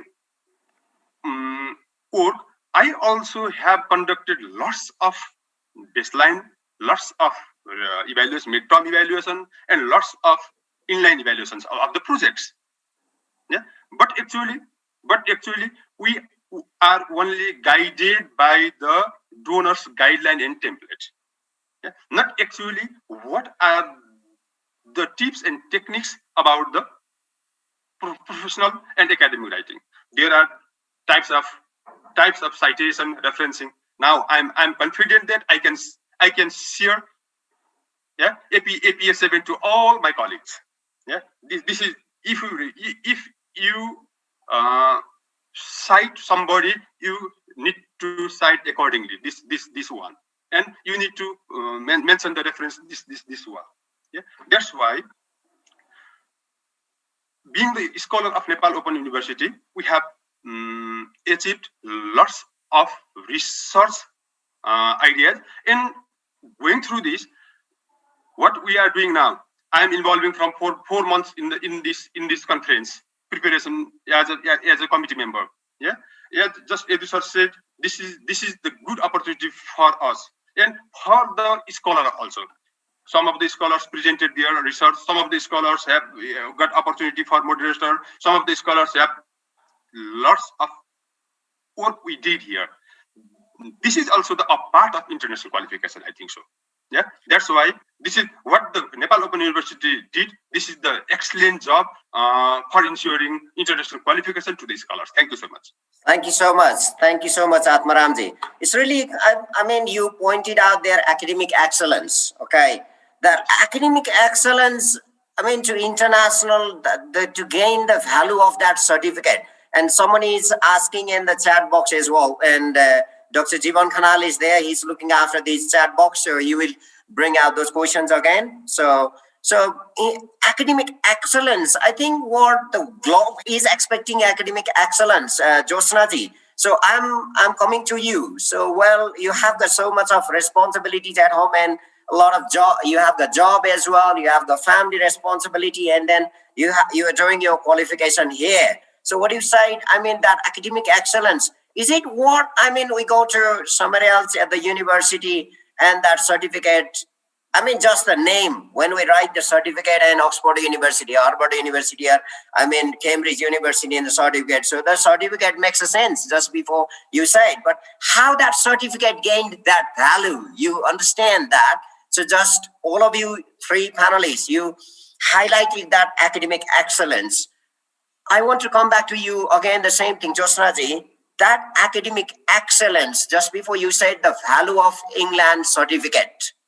That's the academic excellence in it. Okay, that certificate and academic excellence in it. So what is your understanding that how Nepal's universities or your university, Nepal Open University can, I mean, get that academic excellence, that certificate Nepal Open University, and in it, there is academic excellence, how we can develop that. You can suggest this Nepal, me and Open University or any other universities. What your suggestions are there similar to Atmaramji and Eduji? Oh, well, thank you, sir. Actually, I'm not an expert to suggest something to Nepal Open University. However, the things I've been learning here after being an MPhil scholar, it is not just for a degree, it's an experience of a lifetime. I will carry this experience throughout my life. I have learned so many things. I think our first semester batch is the luckiest batch to get a research-oriented paper in their this particular structuring curriculum structure. So we are very lucky. We didn't know anything about. Most of my friends, I can assure you that nobody knew like what is the ABC of writing. We are actually learning the ABC. We didn't know actually how we are supposed to write. Most of us have come here, completing our thesis, but the way we did our thesis is completely different from the paper that we have today at our plates.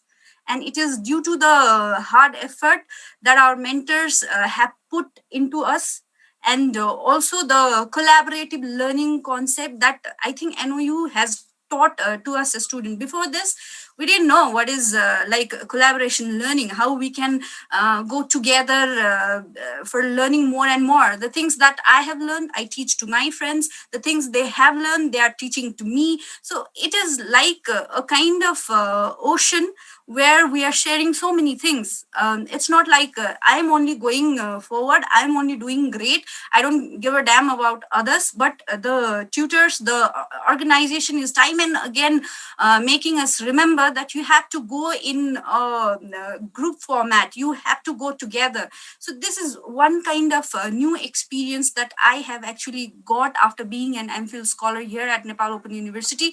It has not only solved so many problems for me, it has definitely boosted the confidence level inside me. I really feel proud of myself and all of us here feel proud of ourselves. Actually, when like my family, myself, when I share my personal experience, my family is proud of me. When they see my outputs, when I like was taking classes, there were some of my family members. I was not only the one who was taking the class; they were also taking the class. They were telling me, "You guys are so lucky to get this kind of mentors. They are guiding you continuously." I really, on the behalf of my semester, would like to thank profoundly to our mentor, Karna sir and Tara sir, for giving so much efforts into it. for making us this much capable to share these kind of things in this kind of platform. So I think the work that Nepal Open University is doing, it is really commendable.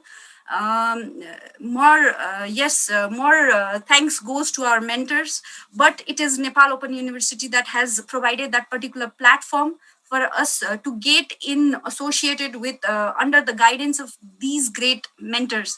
So we are very thankful, and I think I am no expert to suggest anything to Nepal Open University. Better, I would suggest other universities to go in the footsteps that Nepal Open University has adopted for being more like research oriented. They are giving us insights that a degree is not what that counts, that defines you totally. It may be a part of your definition, but what defines you is the learning, is the experience you gain while you are learning, getting that degree. So that is what I think every university should learn from this particular university. I'm not saying this because I am a part of this university. I'm experiencing the change, the difference between the other organization where I was studying and the current organization where I'm actually getting experiences. So this is Thank you so much, Josnaji. It's really excellent. I can see that, I mean, on your face, in your words, the qualification, why people say this is, I mean, it's not just the, I mean, paper we get, the certificate paper, and there is name of Harvard University, time and again, I'm repeating, this is top class, world class universities, Oxford and Cambridge University, top world class universities. Time and again, I'm repeating this one. In the paper, one small sheet of paper, there is Oxford University name, and there is someone's name, and there is someone's master's degree, someone's PhD degree. So this makes a sense for somebody else in individual life. I mean, but the experience you are sharing, I think there is the feeling, there is the value, there is, I mean, some kind of, let's say, the reality, that's something power in the certificate. That certificate gets a power. So why I get that? I mean, this kind of power in my certificate, this kind of confidence, that confidence I gain. What you said, the collaborative study, and then confidence of my knowledge. What I have learned something, but that I have the confidence on my knowledge, how much I have learned. So that confidence is, I think, makes a sense. So with that confidence of my knowledge, how much I have learned, with that confidence on how much skills or what skills I have learned from certain qualification, certain degrees, I think that makes a sense. Now, we don't have a lot of time, so I think next about 8 minutes to 10 minutes, 2 minutes or 3 minutes for each. Dr. Jivan Khanal, so he's here with questions. So he will, there are so many questions in the box, but he will ask a lot of questions to you, but representative questions. I can see that a lot of questions you have already answered. So he's coming here. Okay. Don't worry, the questions are very easy. We have that types of traditions, that what types of questions the teachers will ask in the examination before entering in the examination hall. Still, I can see such types of the experiences here, but just share your opinion. Few questions were deleted there because of the technical problems, but I have recorded it in my mind. What questions the audience raises there? First, Edu sir. Okay, sir. You talk about the brain drain and brain gain. Yeah, it's important. Brain gain is also important. But these two terms, brain drain and brain gain, these became quite traditional, and this is the time for the brain circulation. People who is staying in the USA, they can circulate, he or she can circulate his or her brain for the betterment of the Nepali higher education, Nepali society, Nepali context, and the people who are living here, they can circulate their brain for the betterment of the other society, other communities. So what are the questions that audience asks there is already raised by the Karna sir, but another questions I got here. So the audience wants to know your view that why so many students are outbounding, means leaving the Nepal It is the reason that not having the best university here, or it is the reason that not having the best qualified persons, expert tutors here. What do you think about it? Okay, thank you, sir. For this question, I already also put my some views, and especially I think they are leaving Nepal because they don't feel secure themselves here. Yes, if I do these things, then I cannot get the position that I want to go. But for this one, I am a bit professional, but I don't have linkage with any other this blah blah blah blah other things, by which I cannot get chance. But if I leave, then I can get chance. This is another thing. One thing, and next thing is there is some terms of it is like fashion. It is like fashion. For someone, it's like the fashion one. I did my master's degree from this university of the USA. I did this. That might be one of the fashions one, and to that one.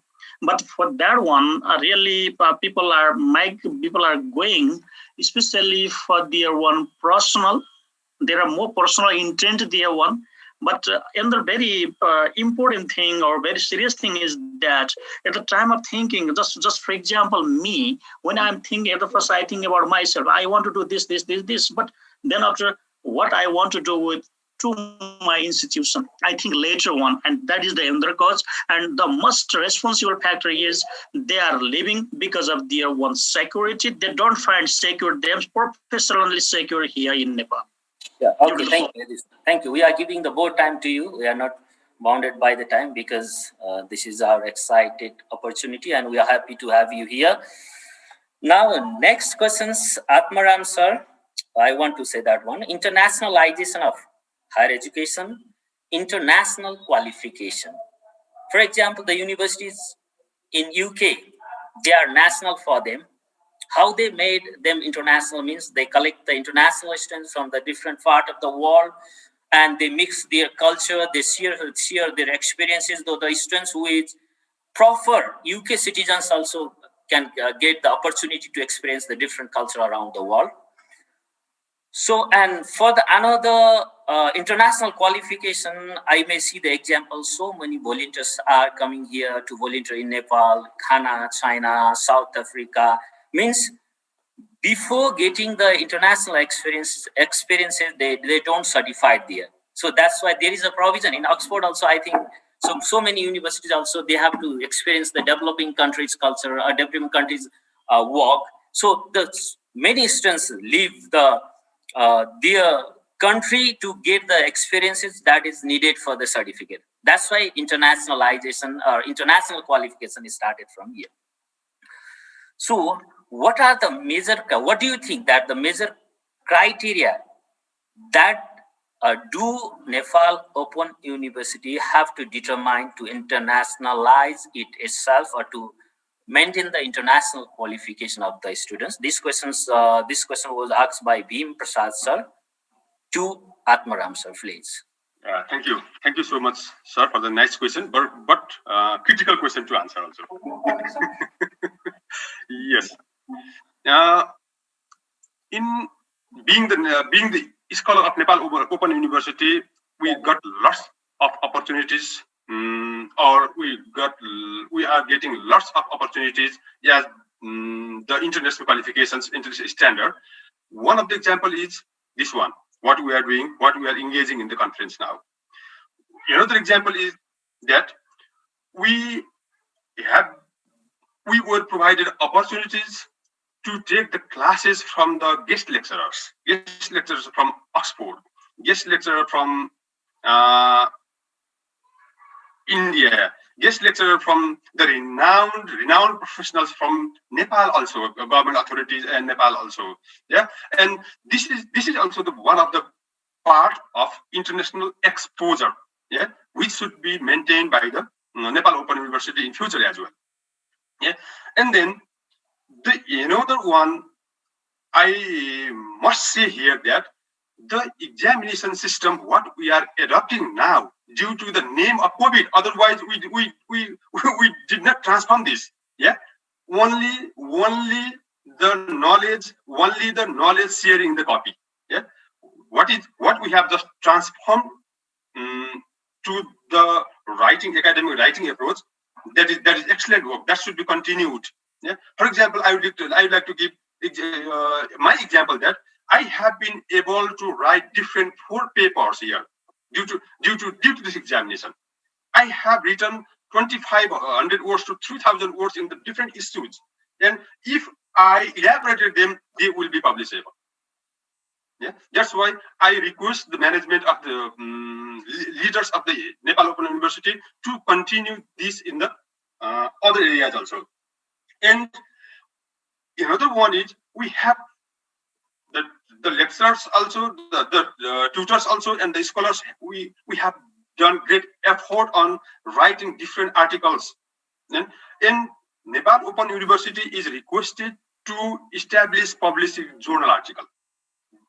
Yeah, that's why the scholars will get the opportunity. Why we need international journals? Yeah, there is the standard of international standard of journal published by the NOU. We will publish from there.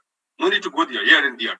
That's why these are some areas to be continued to maintain international standards, international excellency by the Nepal Open University. Thank you so much, sir.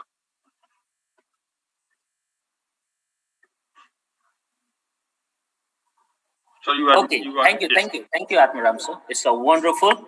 I became little more formal here because we always interact with the phone and this and that. And another questions that I have kept in mind, which was raised by our audience, that Josna ma'am. Yes, okay. Sir. Yes, sir. You talk about the research-based learning, research-based teaching and learning. There are so many different factors, parameters, indicators for the international qualification. Among them, I think you have pointed out that the evaluation system, our curriculum, the grading system, and the educational systems are also the component of international qualification. For example, we had 2 years masters before few years, or before few decades, I should say few decades. That 2 years masters was equivalent to the bachelor's degree of other international university, other universities. The year also counted there. So you pointed out this component previously. So the person asks that what is you are happy in first semester? Yeah, you reflect your that thinking opinion, your feelings that you are happy with the first semester. So they want to ask you that what is your expectation in the further semester from Nepal Open University? Okay, thank you, sir. Well, the things that I have learned in the first semester, I hope that this will be continued in further semesters. We will not just be driven to take courses, structure of courses, which is just based on textbooks, where we are bound to answer certain question. As Atmaram sir said, that if there was not COVID-19, then definitely our evaluation process, even in Nepal Open University, would just be in the papers, just sharing the knowledge in the papers. Rather, due to the cause of COVID-19, the thing has changed and we are bound to submit paper. That has made us to develop in ourselves to read more and more. That is one thing I think after getting master's degree that I had forgotten. You have to read lots of text, you have to read lots of journals, articles. That was one thing that I was missing in my life somewhere before getting involved as an MPhil scholar from Nepal Open University. But the assignments that are provided by our tutors in various formats, like Tara, obviously Karna sir have been indulging us in the research paper from A to Z. So that is a different story. In another subject also, Tara sir has been assigning so many assignments. He has the burden to check so many assignments, assignment 1, 2, 3, 4, and the nature of the assignment is totally different. The first assignment was about presentation. The second assignment was more about reflection. The third assignment was more like analytical. And the paper that we are going to do is like a challenge. Every day in NOU, after getting admission in NOU, I think every day was a challenge for me. Actually, I never had this kind of learning system. And if these kind of learning process is continued in the further sessions for the semesters, that would be great. That is what we definitely expect from Nepal Open University. And the guest lectures we have been getting in between, I think Tara sir gave us a guest lecture from Sam sir, where he divided us into different divisions. He gave so many challenges at that particular discussion session, that one long guest lecture section, where he didn't use the traditional format of just telling about what he has written or what the major international concepts are, but he made us participate in that session in different ways. That was really a different experience for me. And the STAR conference, where we have got opportunity, this is also a very, very different and a very, very unique and peculiar kind of experience that I'm getting, that we as MPhil scholars of Nepal Open University are getting here. We are not just getting the opportunity to present our research papers. We also got the role as a moderator of the presentation session, moderator of the panel discussion session. And right now I have got this beautiful opportunity to present my idea as a panelist in front of so many dignified scholars. That is one great opportunity that Nepal Open University has definitely provided us. So we expect these kind of opportunities in the further semesters. So this is what I like to suggest. Please continue this kind of format. Let not us just be constricted with the traditional format, where we are just supposed to read some kind of text and answer the questions and finished. We don't want that kind of structure. The structure that we have been given here, where our tutor taught us about a certain concept, and where we are given a floor to explore ourselves, to have a discussion with each other. So this kind of innovative techniques is what I think should be continued. From research paper writing, let not us be constricted with the only first paper that was research oriented. Let us have that opportunity later in other semester too. That is one of my suggestion to Nepal Open University. Thank you. Okay, sir. thank you, Josna ma'am. Okay, we are out of the time, but don't think that one. Our tutors are only tutors; they are not managers, because you manage the time very well. And then we are now 20 minutes out from our boundary, but we are giving this opportunity to you because we have a chief guest, and tomorrow we have a special guest. But you are more special and chief than them for us, because you worked hard. You made this conference very beautiful. You made this conference very successful. That's why we didn't want to stop you. So we are now. It's the time 1:40 p.m. So our respected Dean sir, I have given him the time of 1:20, and he's also waiting here. So I want to hand over this to the Karna sir. Karna sir, over to you. Thank you, really new scholars and growing scholars. I believe that there are some kind of, international qualification and associated values with this kind of word, phrase, terminology, how people take or consider what the international qualification is actually in reality. I believe that I think we try to explore, dig something in it, and then after bring out. So open up the floor for talking about internationalization of the institution. We had so many themes, about 8 themes of this conference. So we had so many international scholars from New Zealand, from USA, from Norway, from Finland, from Denmark, from so many India, from many other countries we had. So they had highlighted a lot of things. So this is where I believe that you have said that collaboration is an excellence of academy. So that maybe the academic excellence at postgraduate qualification degrees, I don't know that. So I'm nobody else from this discussion. Some of the things I would like to highlight the point. So what we learn from postgraduate qualification, I believe that from this discussion, it has come out. There's some good points that the knowledge we are able to transfer to our profession. So the grounded. So that makes a sense that academic excellence and the skills we learn and we transfer that skill to our new generation, and so transfer that way. So then we can transfer our ways of teaching, where restructure curriculum, or the way the system, education systems, we can transform, and institutionally we can transform, and the nation can transform. Probably that's how we can internationalize our qualification or internationalize our higher education. So that's what we had a lot of debates in our earlier, international, so panel sessions. I really don't want to go. Then another one is that the degree, the students, I think, need to get that kind of open environment where they can explore their knowledge themselves.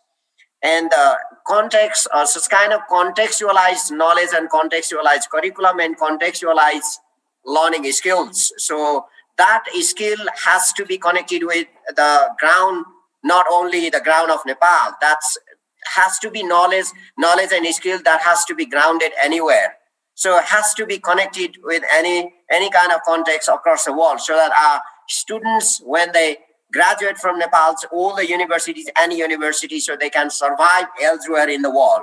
So that's what I think, something we come out at the conclusion.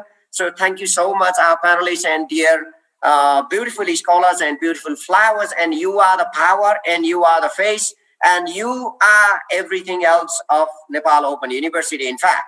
So this is what we've been trying, and I'm just somebody else, the little man. So I'm nobody else, but I have what I have learned from my teachers. So my teachers from Nepal, my teachers from England, my teachers from New Zealand. So to be honest, so I invited to one of my my PhD supervisor, Professor Yaninka. She was in our first panel list, and I learned a lot from her in my life. And I have got so many teachers.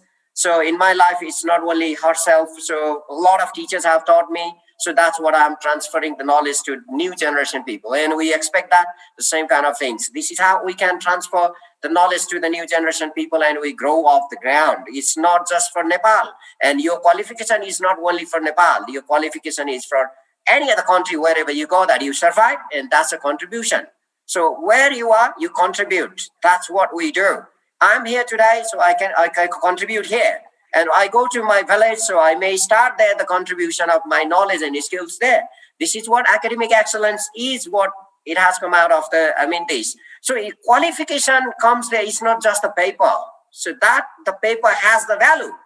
And the value we gain from this qualification, that's what international. And the last, thank you so much. And we are coming to the end of this whole conference, leaving the whole session tomorrow. So I would like to thank you, Josna Rajbandari, one of my students, and Edu Gewali, so one of my students. I'm really proud of you boys and girls. And Atmaramji, one of our students. So I'm really proud of you. So you have done excellent job, and your excellence was a kind of test at this conference, and you have done. And there are so many other scholars, like Bobita is standing there. So we have about 80 students have done this conference. 80 students have done this conference, in fact. And there are other students as well, but formally then 80 students have done this one. So we made some kind of map, but you made it happen, you know that. And you made it happen, you know that. So now, without delay, I would like to request respected Dean of Faculty of Social Sciences and Education. He's here. So I would like to request you, sir. So Professor Ramchandra Paudel, sir. So he's online. So he will be, I think, overviewing in short briefing the whole conference, 3-day conference. And then after then, he will be expressing so much of gratitude to you, all the scholars and national and international scholars, delegates or dignitaries, or the guests, special guests who have come to this conference and made it happen and cheered up. So there might be a lot of weaknesses we might have done. This is our first try from Nepal. So, you know, the technology errors. So we have got so much of things, this COVID-19. And I haven't, just saying thank you is not enough to express my bottom of the heart gratitude, gratitude from my heart. So that only the thank you doesn't work. So I would like to request Professor Ramchandra Paudel sir, Dean of Faculty of Social Sciences and Education, to say something, to deliver some short speech and express your gratitude. And so briefly, so he's our guardian, he's our leader, and this whole conference as an inauguration and closing. So he's the one who has, provided this kind of platform to develop this program. And we have tried our best. And of course, then we try to reflect our knowledge and ideas through our MPhil scholars. Thank you. And this is you are the face. That's what we say always. So thank you, Dr. Rana. Wonderful job. We have Nepal Open University has accomplished a gigantic task in these 3 days. As a dean of the faculty, I am not unmindful of the incessant effort that Professor Bhalu or Bhalu, I'm not exactly sure about the pronunciation, put to materialize this event.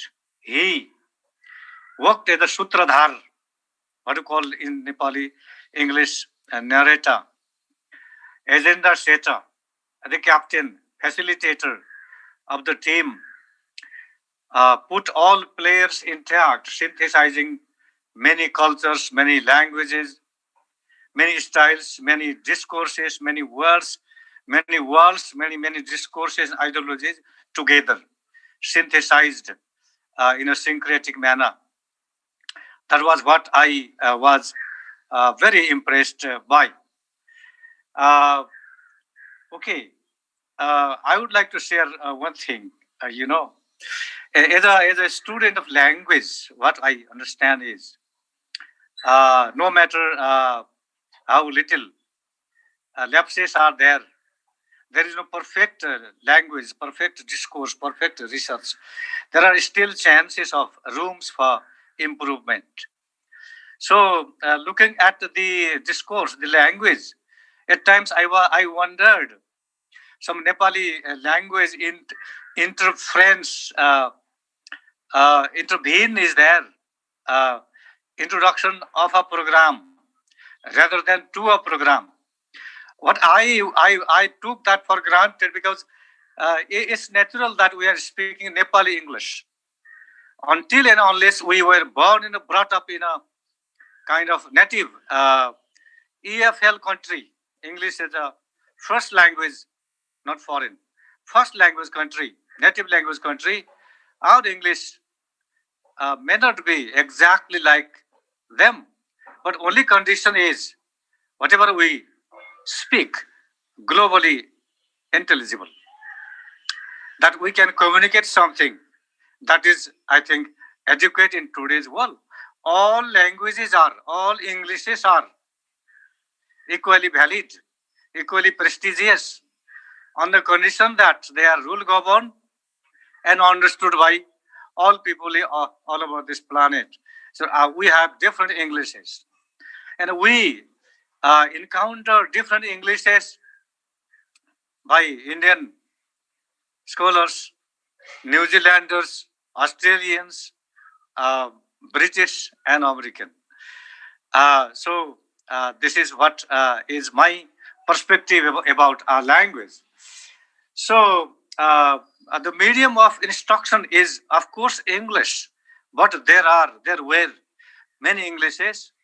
My English is entirely different because what I speak is conditioned by my environment, my location. What American professors speak, conditioned by their locations. So we are different, and I strongly emphasize that there is nothing to be ashamed of. We are all valid.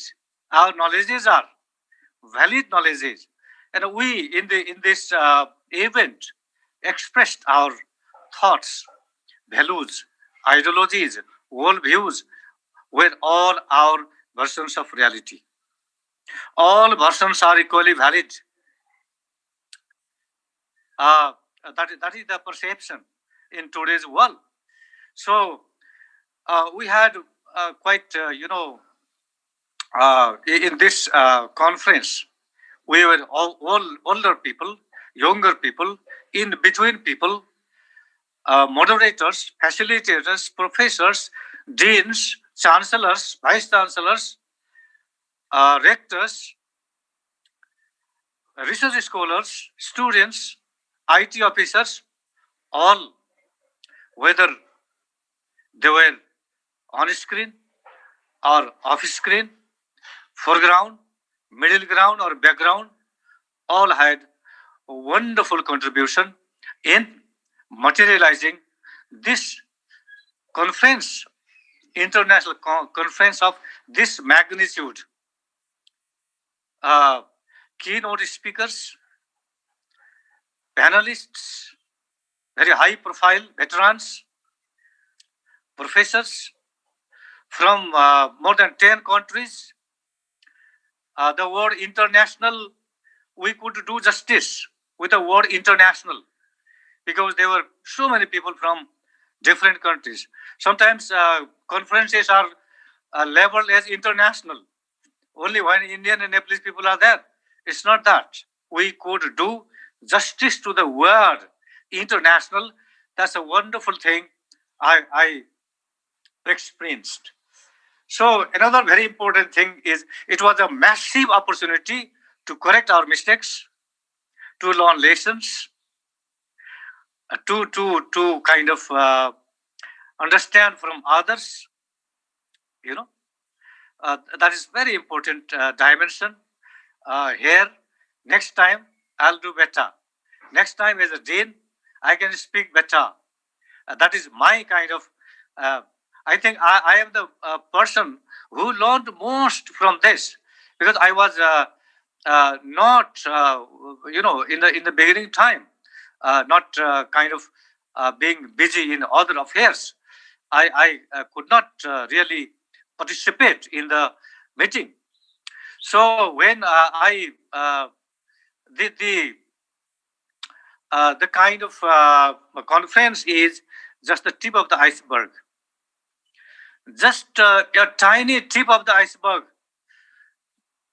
Deep down, there is a gigantic ice under the surface, metaphorically speaking. This giant ice chunk can be realized when one goes surf the internet, email, series of meetings, series of transactions, particularly with Dr. Bhalu, Uttam Gaule ji, Krishna Vista from the US, and of course Jeevan Khanal, Konda Rana, Edu, so many my colleagues. There is a series of transaction in the email. So I looked at that. I surveyed that. So many months were spent, and there were wakes up midnight, wake ups.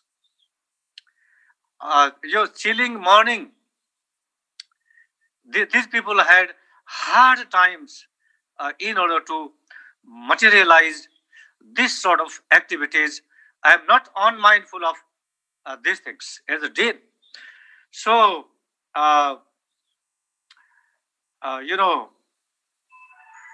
although our purpose was to organize international seminar with physical presence, we could not get the aura, what Walter Benjamin says, aura of the value of physical presence, touching and talking, handshaking, and all these things. We could not do that.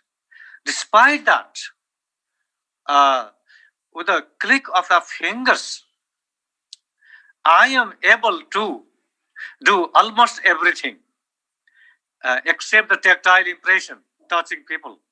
I can hear, I can communicate, multimodality, moving images, sounds, written text, presentation, everything. This is a massive opportunity given by the technology. And we would be great fools if we wouldn't be grateful to the technology, Zoom, and the scientists behind that provided us, we can join people thousands of miles away. And this is a wonderful opportunity, I should say. Yes, of course. Our colleagues in future can very comfortably arrange. I'm quite optimistic that in future, despite the scarcity of logistics, despite the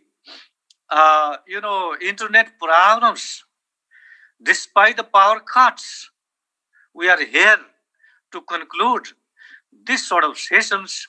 When I was meticulously listening to our students in Nepali, Hasya Bhanda Korda Lagne, you are, I think, better than us.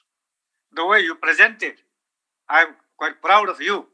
And another thing, but still there is a big picture. There is a bleak picture. I'm not a pessimistic person, but there is a bleak picture in front of us. We know that in education, 90 plus candidates were not successful in the teacher license examination. We are not unmindful of the fact that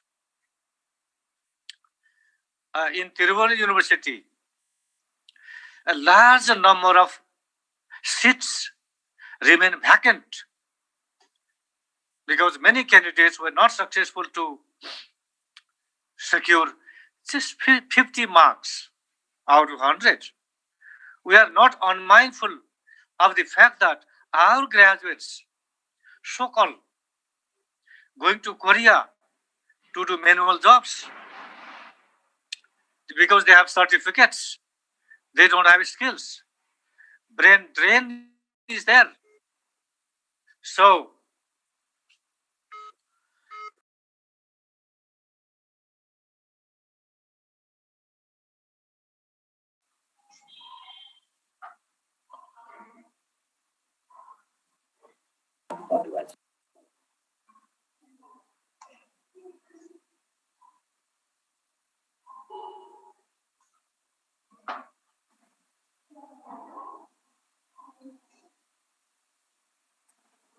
Sorry, there might be some kind of somebody called me on phone, so there was problem. Yeah.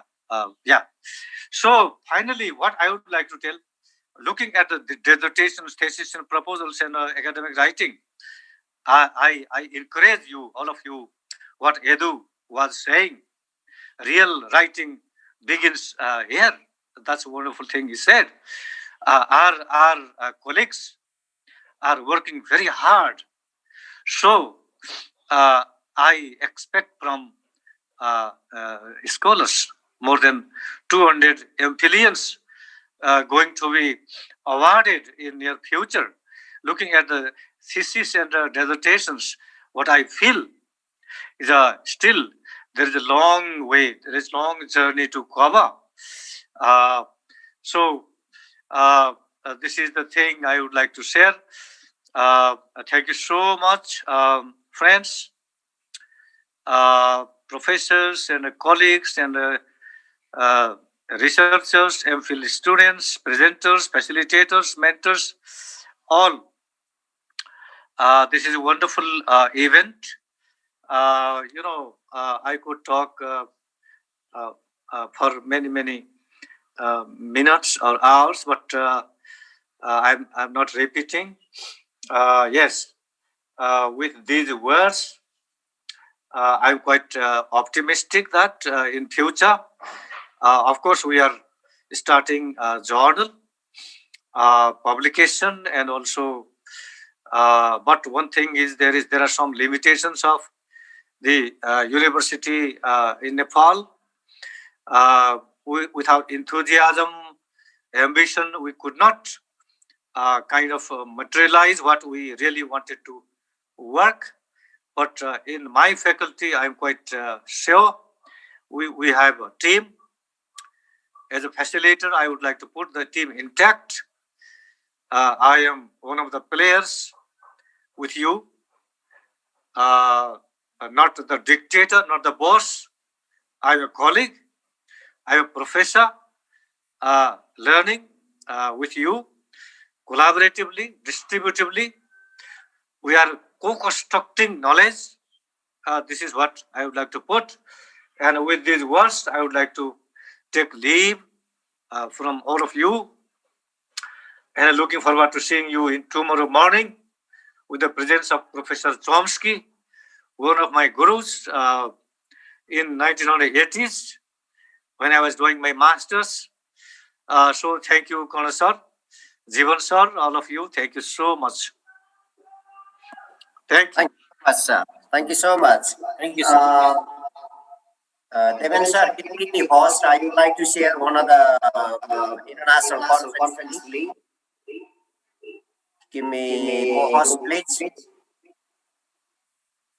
Co-host. Thank you. Okay, done, sir. Thank you. You can continue. Let me see it.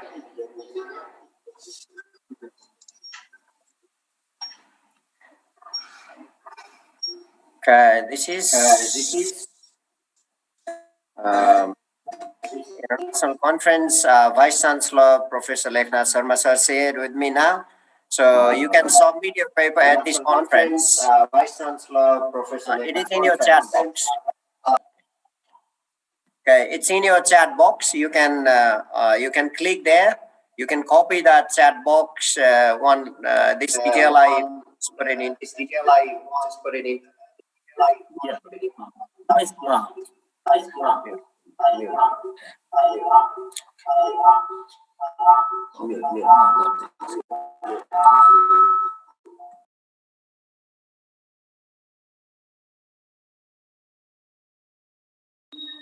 You're muted, Kono-san.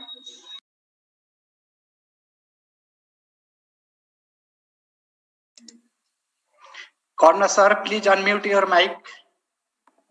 Thank you so much. Now I would like to go off now line. So we've finished our conference today, and we've got tomorrow morning program for 5:45, and this will be the link. I believe that we will be using this one. This has only the capacity of 500 people, but I believe that there will be thousands of people joining. But the early come, early joining. Okay, if somebody comes late, so it's really the host may not allow you to join, so we have to be on, let's say, YouTube Live and Facebook Live. So not a problem. I may be the same. So we will be there online, Noam Chomsky early morning. So before leaving this platform, I would like to thank Honorable Vice Chancellor Professor Leknath Sharma sir for in giving this platform to organize this to our faculty of Social Sciences and Education. I would like to thank Dean of Faculty of Social Sciences and Education, Professor Ramchandra Paudel, for being a leader of this whole program, and so leading this conference for a long time. And then I would like to thank all our colleagues at senior and my colleagues or at our faculty or at universities for your consistent support and help to continue this one. I'm just a face, but this is our collective effort. And I would like to thank. Especially, this is the I've been telling from the very beginning, and now I want to reiterate again. This is the conference organized and whole worked by MPhil students, Nepal Open University. Although Atmaraji, Edulji, Ganeshji, Babitaji, those who are here in the front line, the whole team. Mute microphone. Okay. Okay, that's what we have done. And I would like to thank all our IT people. Devendra Kotwal is here, Ubas Yadav is here, and all of casually those are the IT people who have helped us manage this one. And I would like to thank this Acme Engineering College, Kathmandu, who provided this Zoom link for whole app conference. And we are really indebted to that college for your help, and this is their voluntary support. So really great help. And I would like to thank all other associated people with this conference and Nepal Open University. And the special thanks and a lot of millions of thanks goes to those international scholars who have contributed to this conference. I would like to thank Dr. Edward Valao from California, who is senior and who gave us this kind of map to, organize, manage, develop this whole program. So he played really a big role, a really central role as a guide, as a, let's say, he's become a chair, but he has done much more than that of the conference. And he started scholar who have, who have given this kind of, guidelines or help or all kind of things. So he started Scholar Network, International Network, and president of that started Scholar Network, Dr. Uttam Gauli. So deputy president, Dr. Krishna Bista. So they have been consistently helping. So for 1.5 years, we signed this conference was signed nearly 1.5 years ago. So, but what we planned because of that COVID-19, we couldn't do that. So we decided to go online, and we happened to this one. We would like to, on behalf of Nepal Open University, particularly Faculty of Social Sciences and Education, for so many, erroneous works because of technology and because of our limited knowledge, or because of some kind of other different kind of unavoidable situations, circumstances. If there are so many mistakes or errors, so we would like to apologize for this one, and in the future, and we will be, coming with some kind of better conference or some kind of online or physical conference in the future. So thank you all of you on behalf of this conference organizer, Nepal Open University, and host. So I would like to thank all the people who were associated, who came to contribute as a panelist, as a presenter, as a host, in many roles. So I can't say all the names now. I'm really sorry. I do apologize that. Thank you so much. And I would like to say this much, and see you tomorrow morning. Namaste. Tomorrow morning. Namaste. Namaste. Namaste. Thank you. Thank you. Thank you all. Thank you. Thank you. त सबैलाई नमस्ते. मैले पनि सुनेरै बसिराखेको छु. I am listening you. Thank you very much. Because of the internet connectivity, I am using mobile. Thank you. Thank you, sir. Thank you, sir. Thank you. So, namaste to all. Sir, for tomorrow, are we using room number 1? Anybody can answer? Yes, sir. Room number 1. Okay, time 5:40? 5:45, I think. Okay, 5:45 a.m. 5:45 in the morning, I think. Yeah, Yeah, thank you so 5:45 much. and join earlier around 5:30. Only bird will catch the prey. Yeah. Start joining from 5:30, it may be packed. Yeah, so it's start from 5:15. Yeah, tomorrow 5:45. Okay, let's get up a bit early. Okay, thank you so much, Dr. Rana. 8:45, no? Now 5:55. Sorry, it is 5. not 8. Quarter to 6. 5:45. Boli. Yeah, same thing. 5:45 or quarter to 6 is the same thing, sir. Oh. So I think here is 8:45 Nepal Standard Time and 7 p.m. to 10 p.m. East. It is in America times. I know here is in our schedule. Yeah, is it?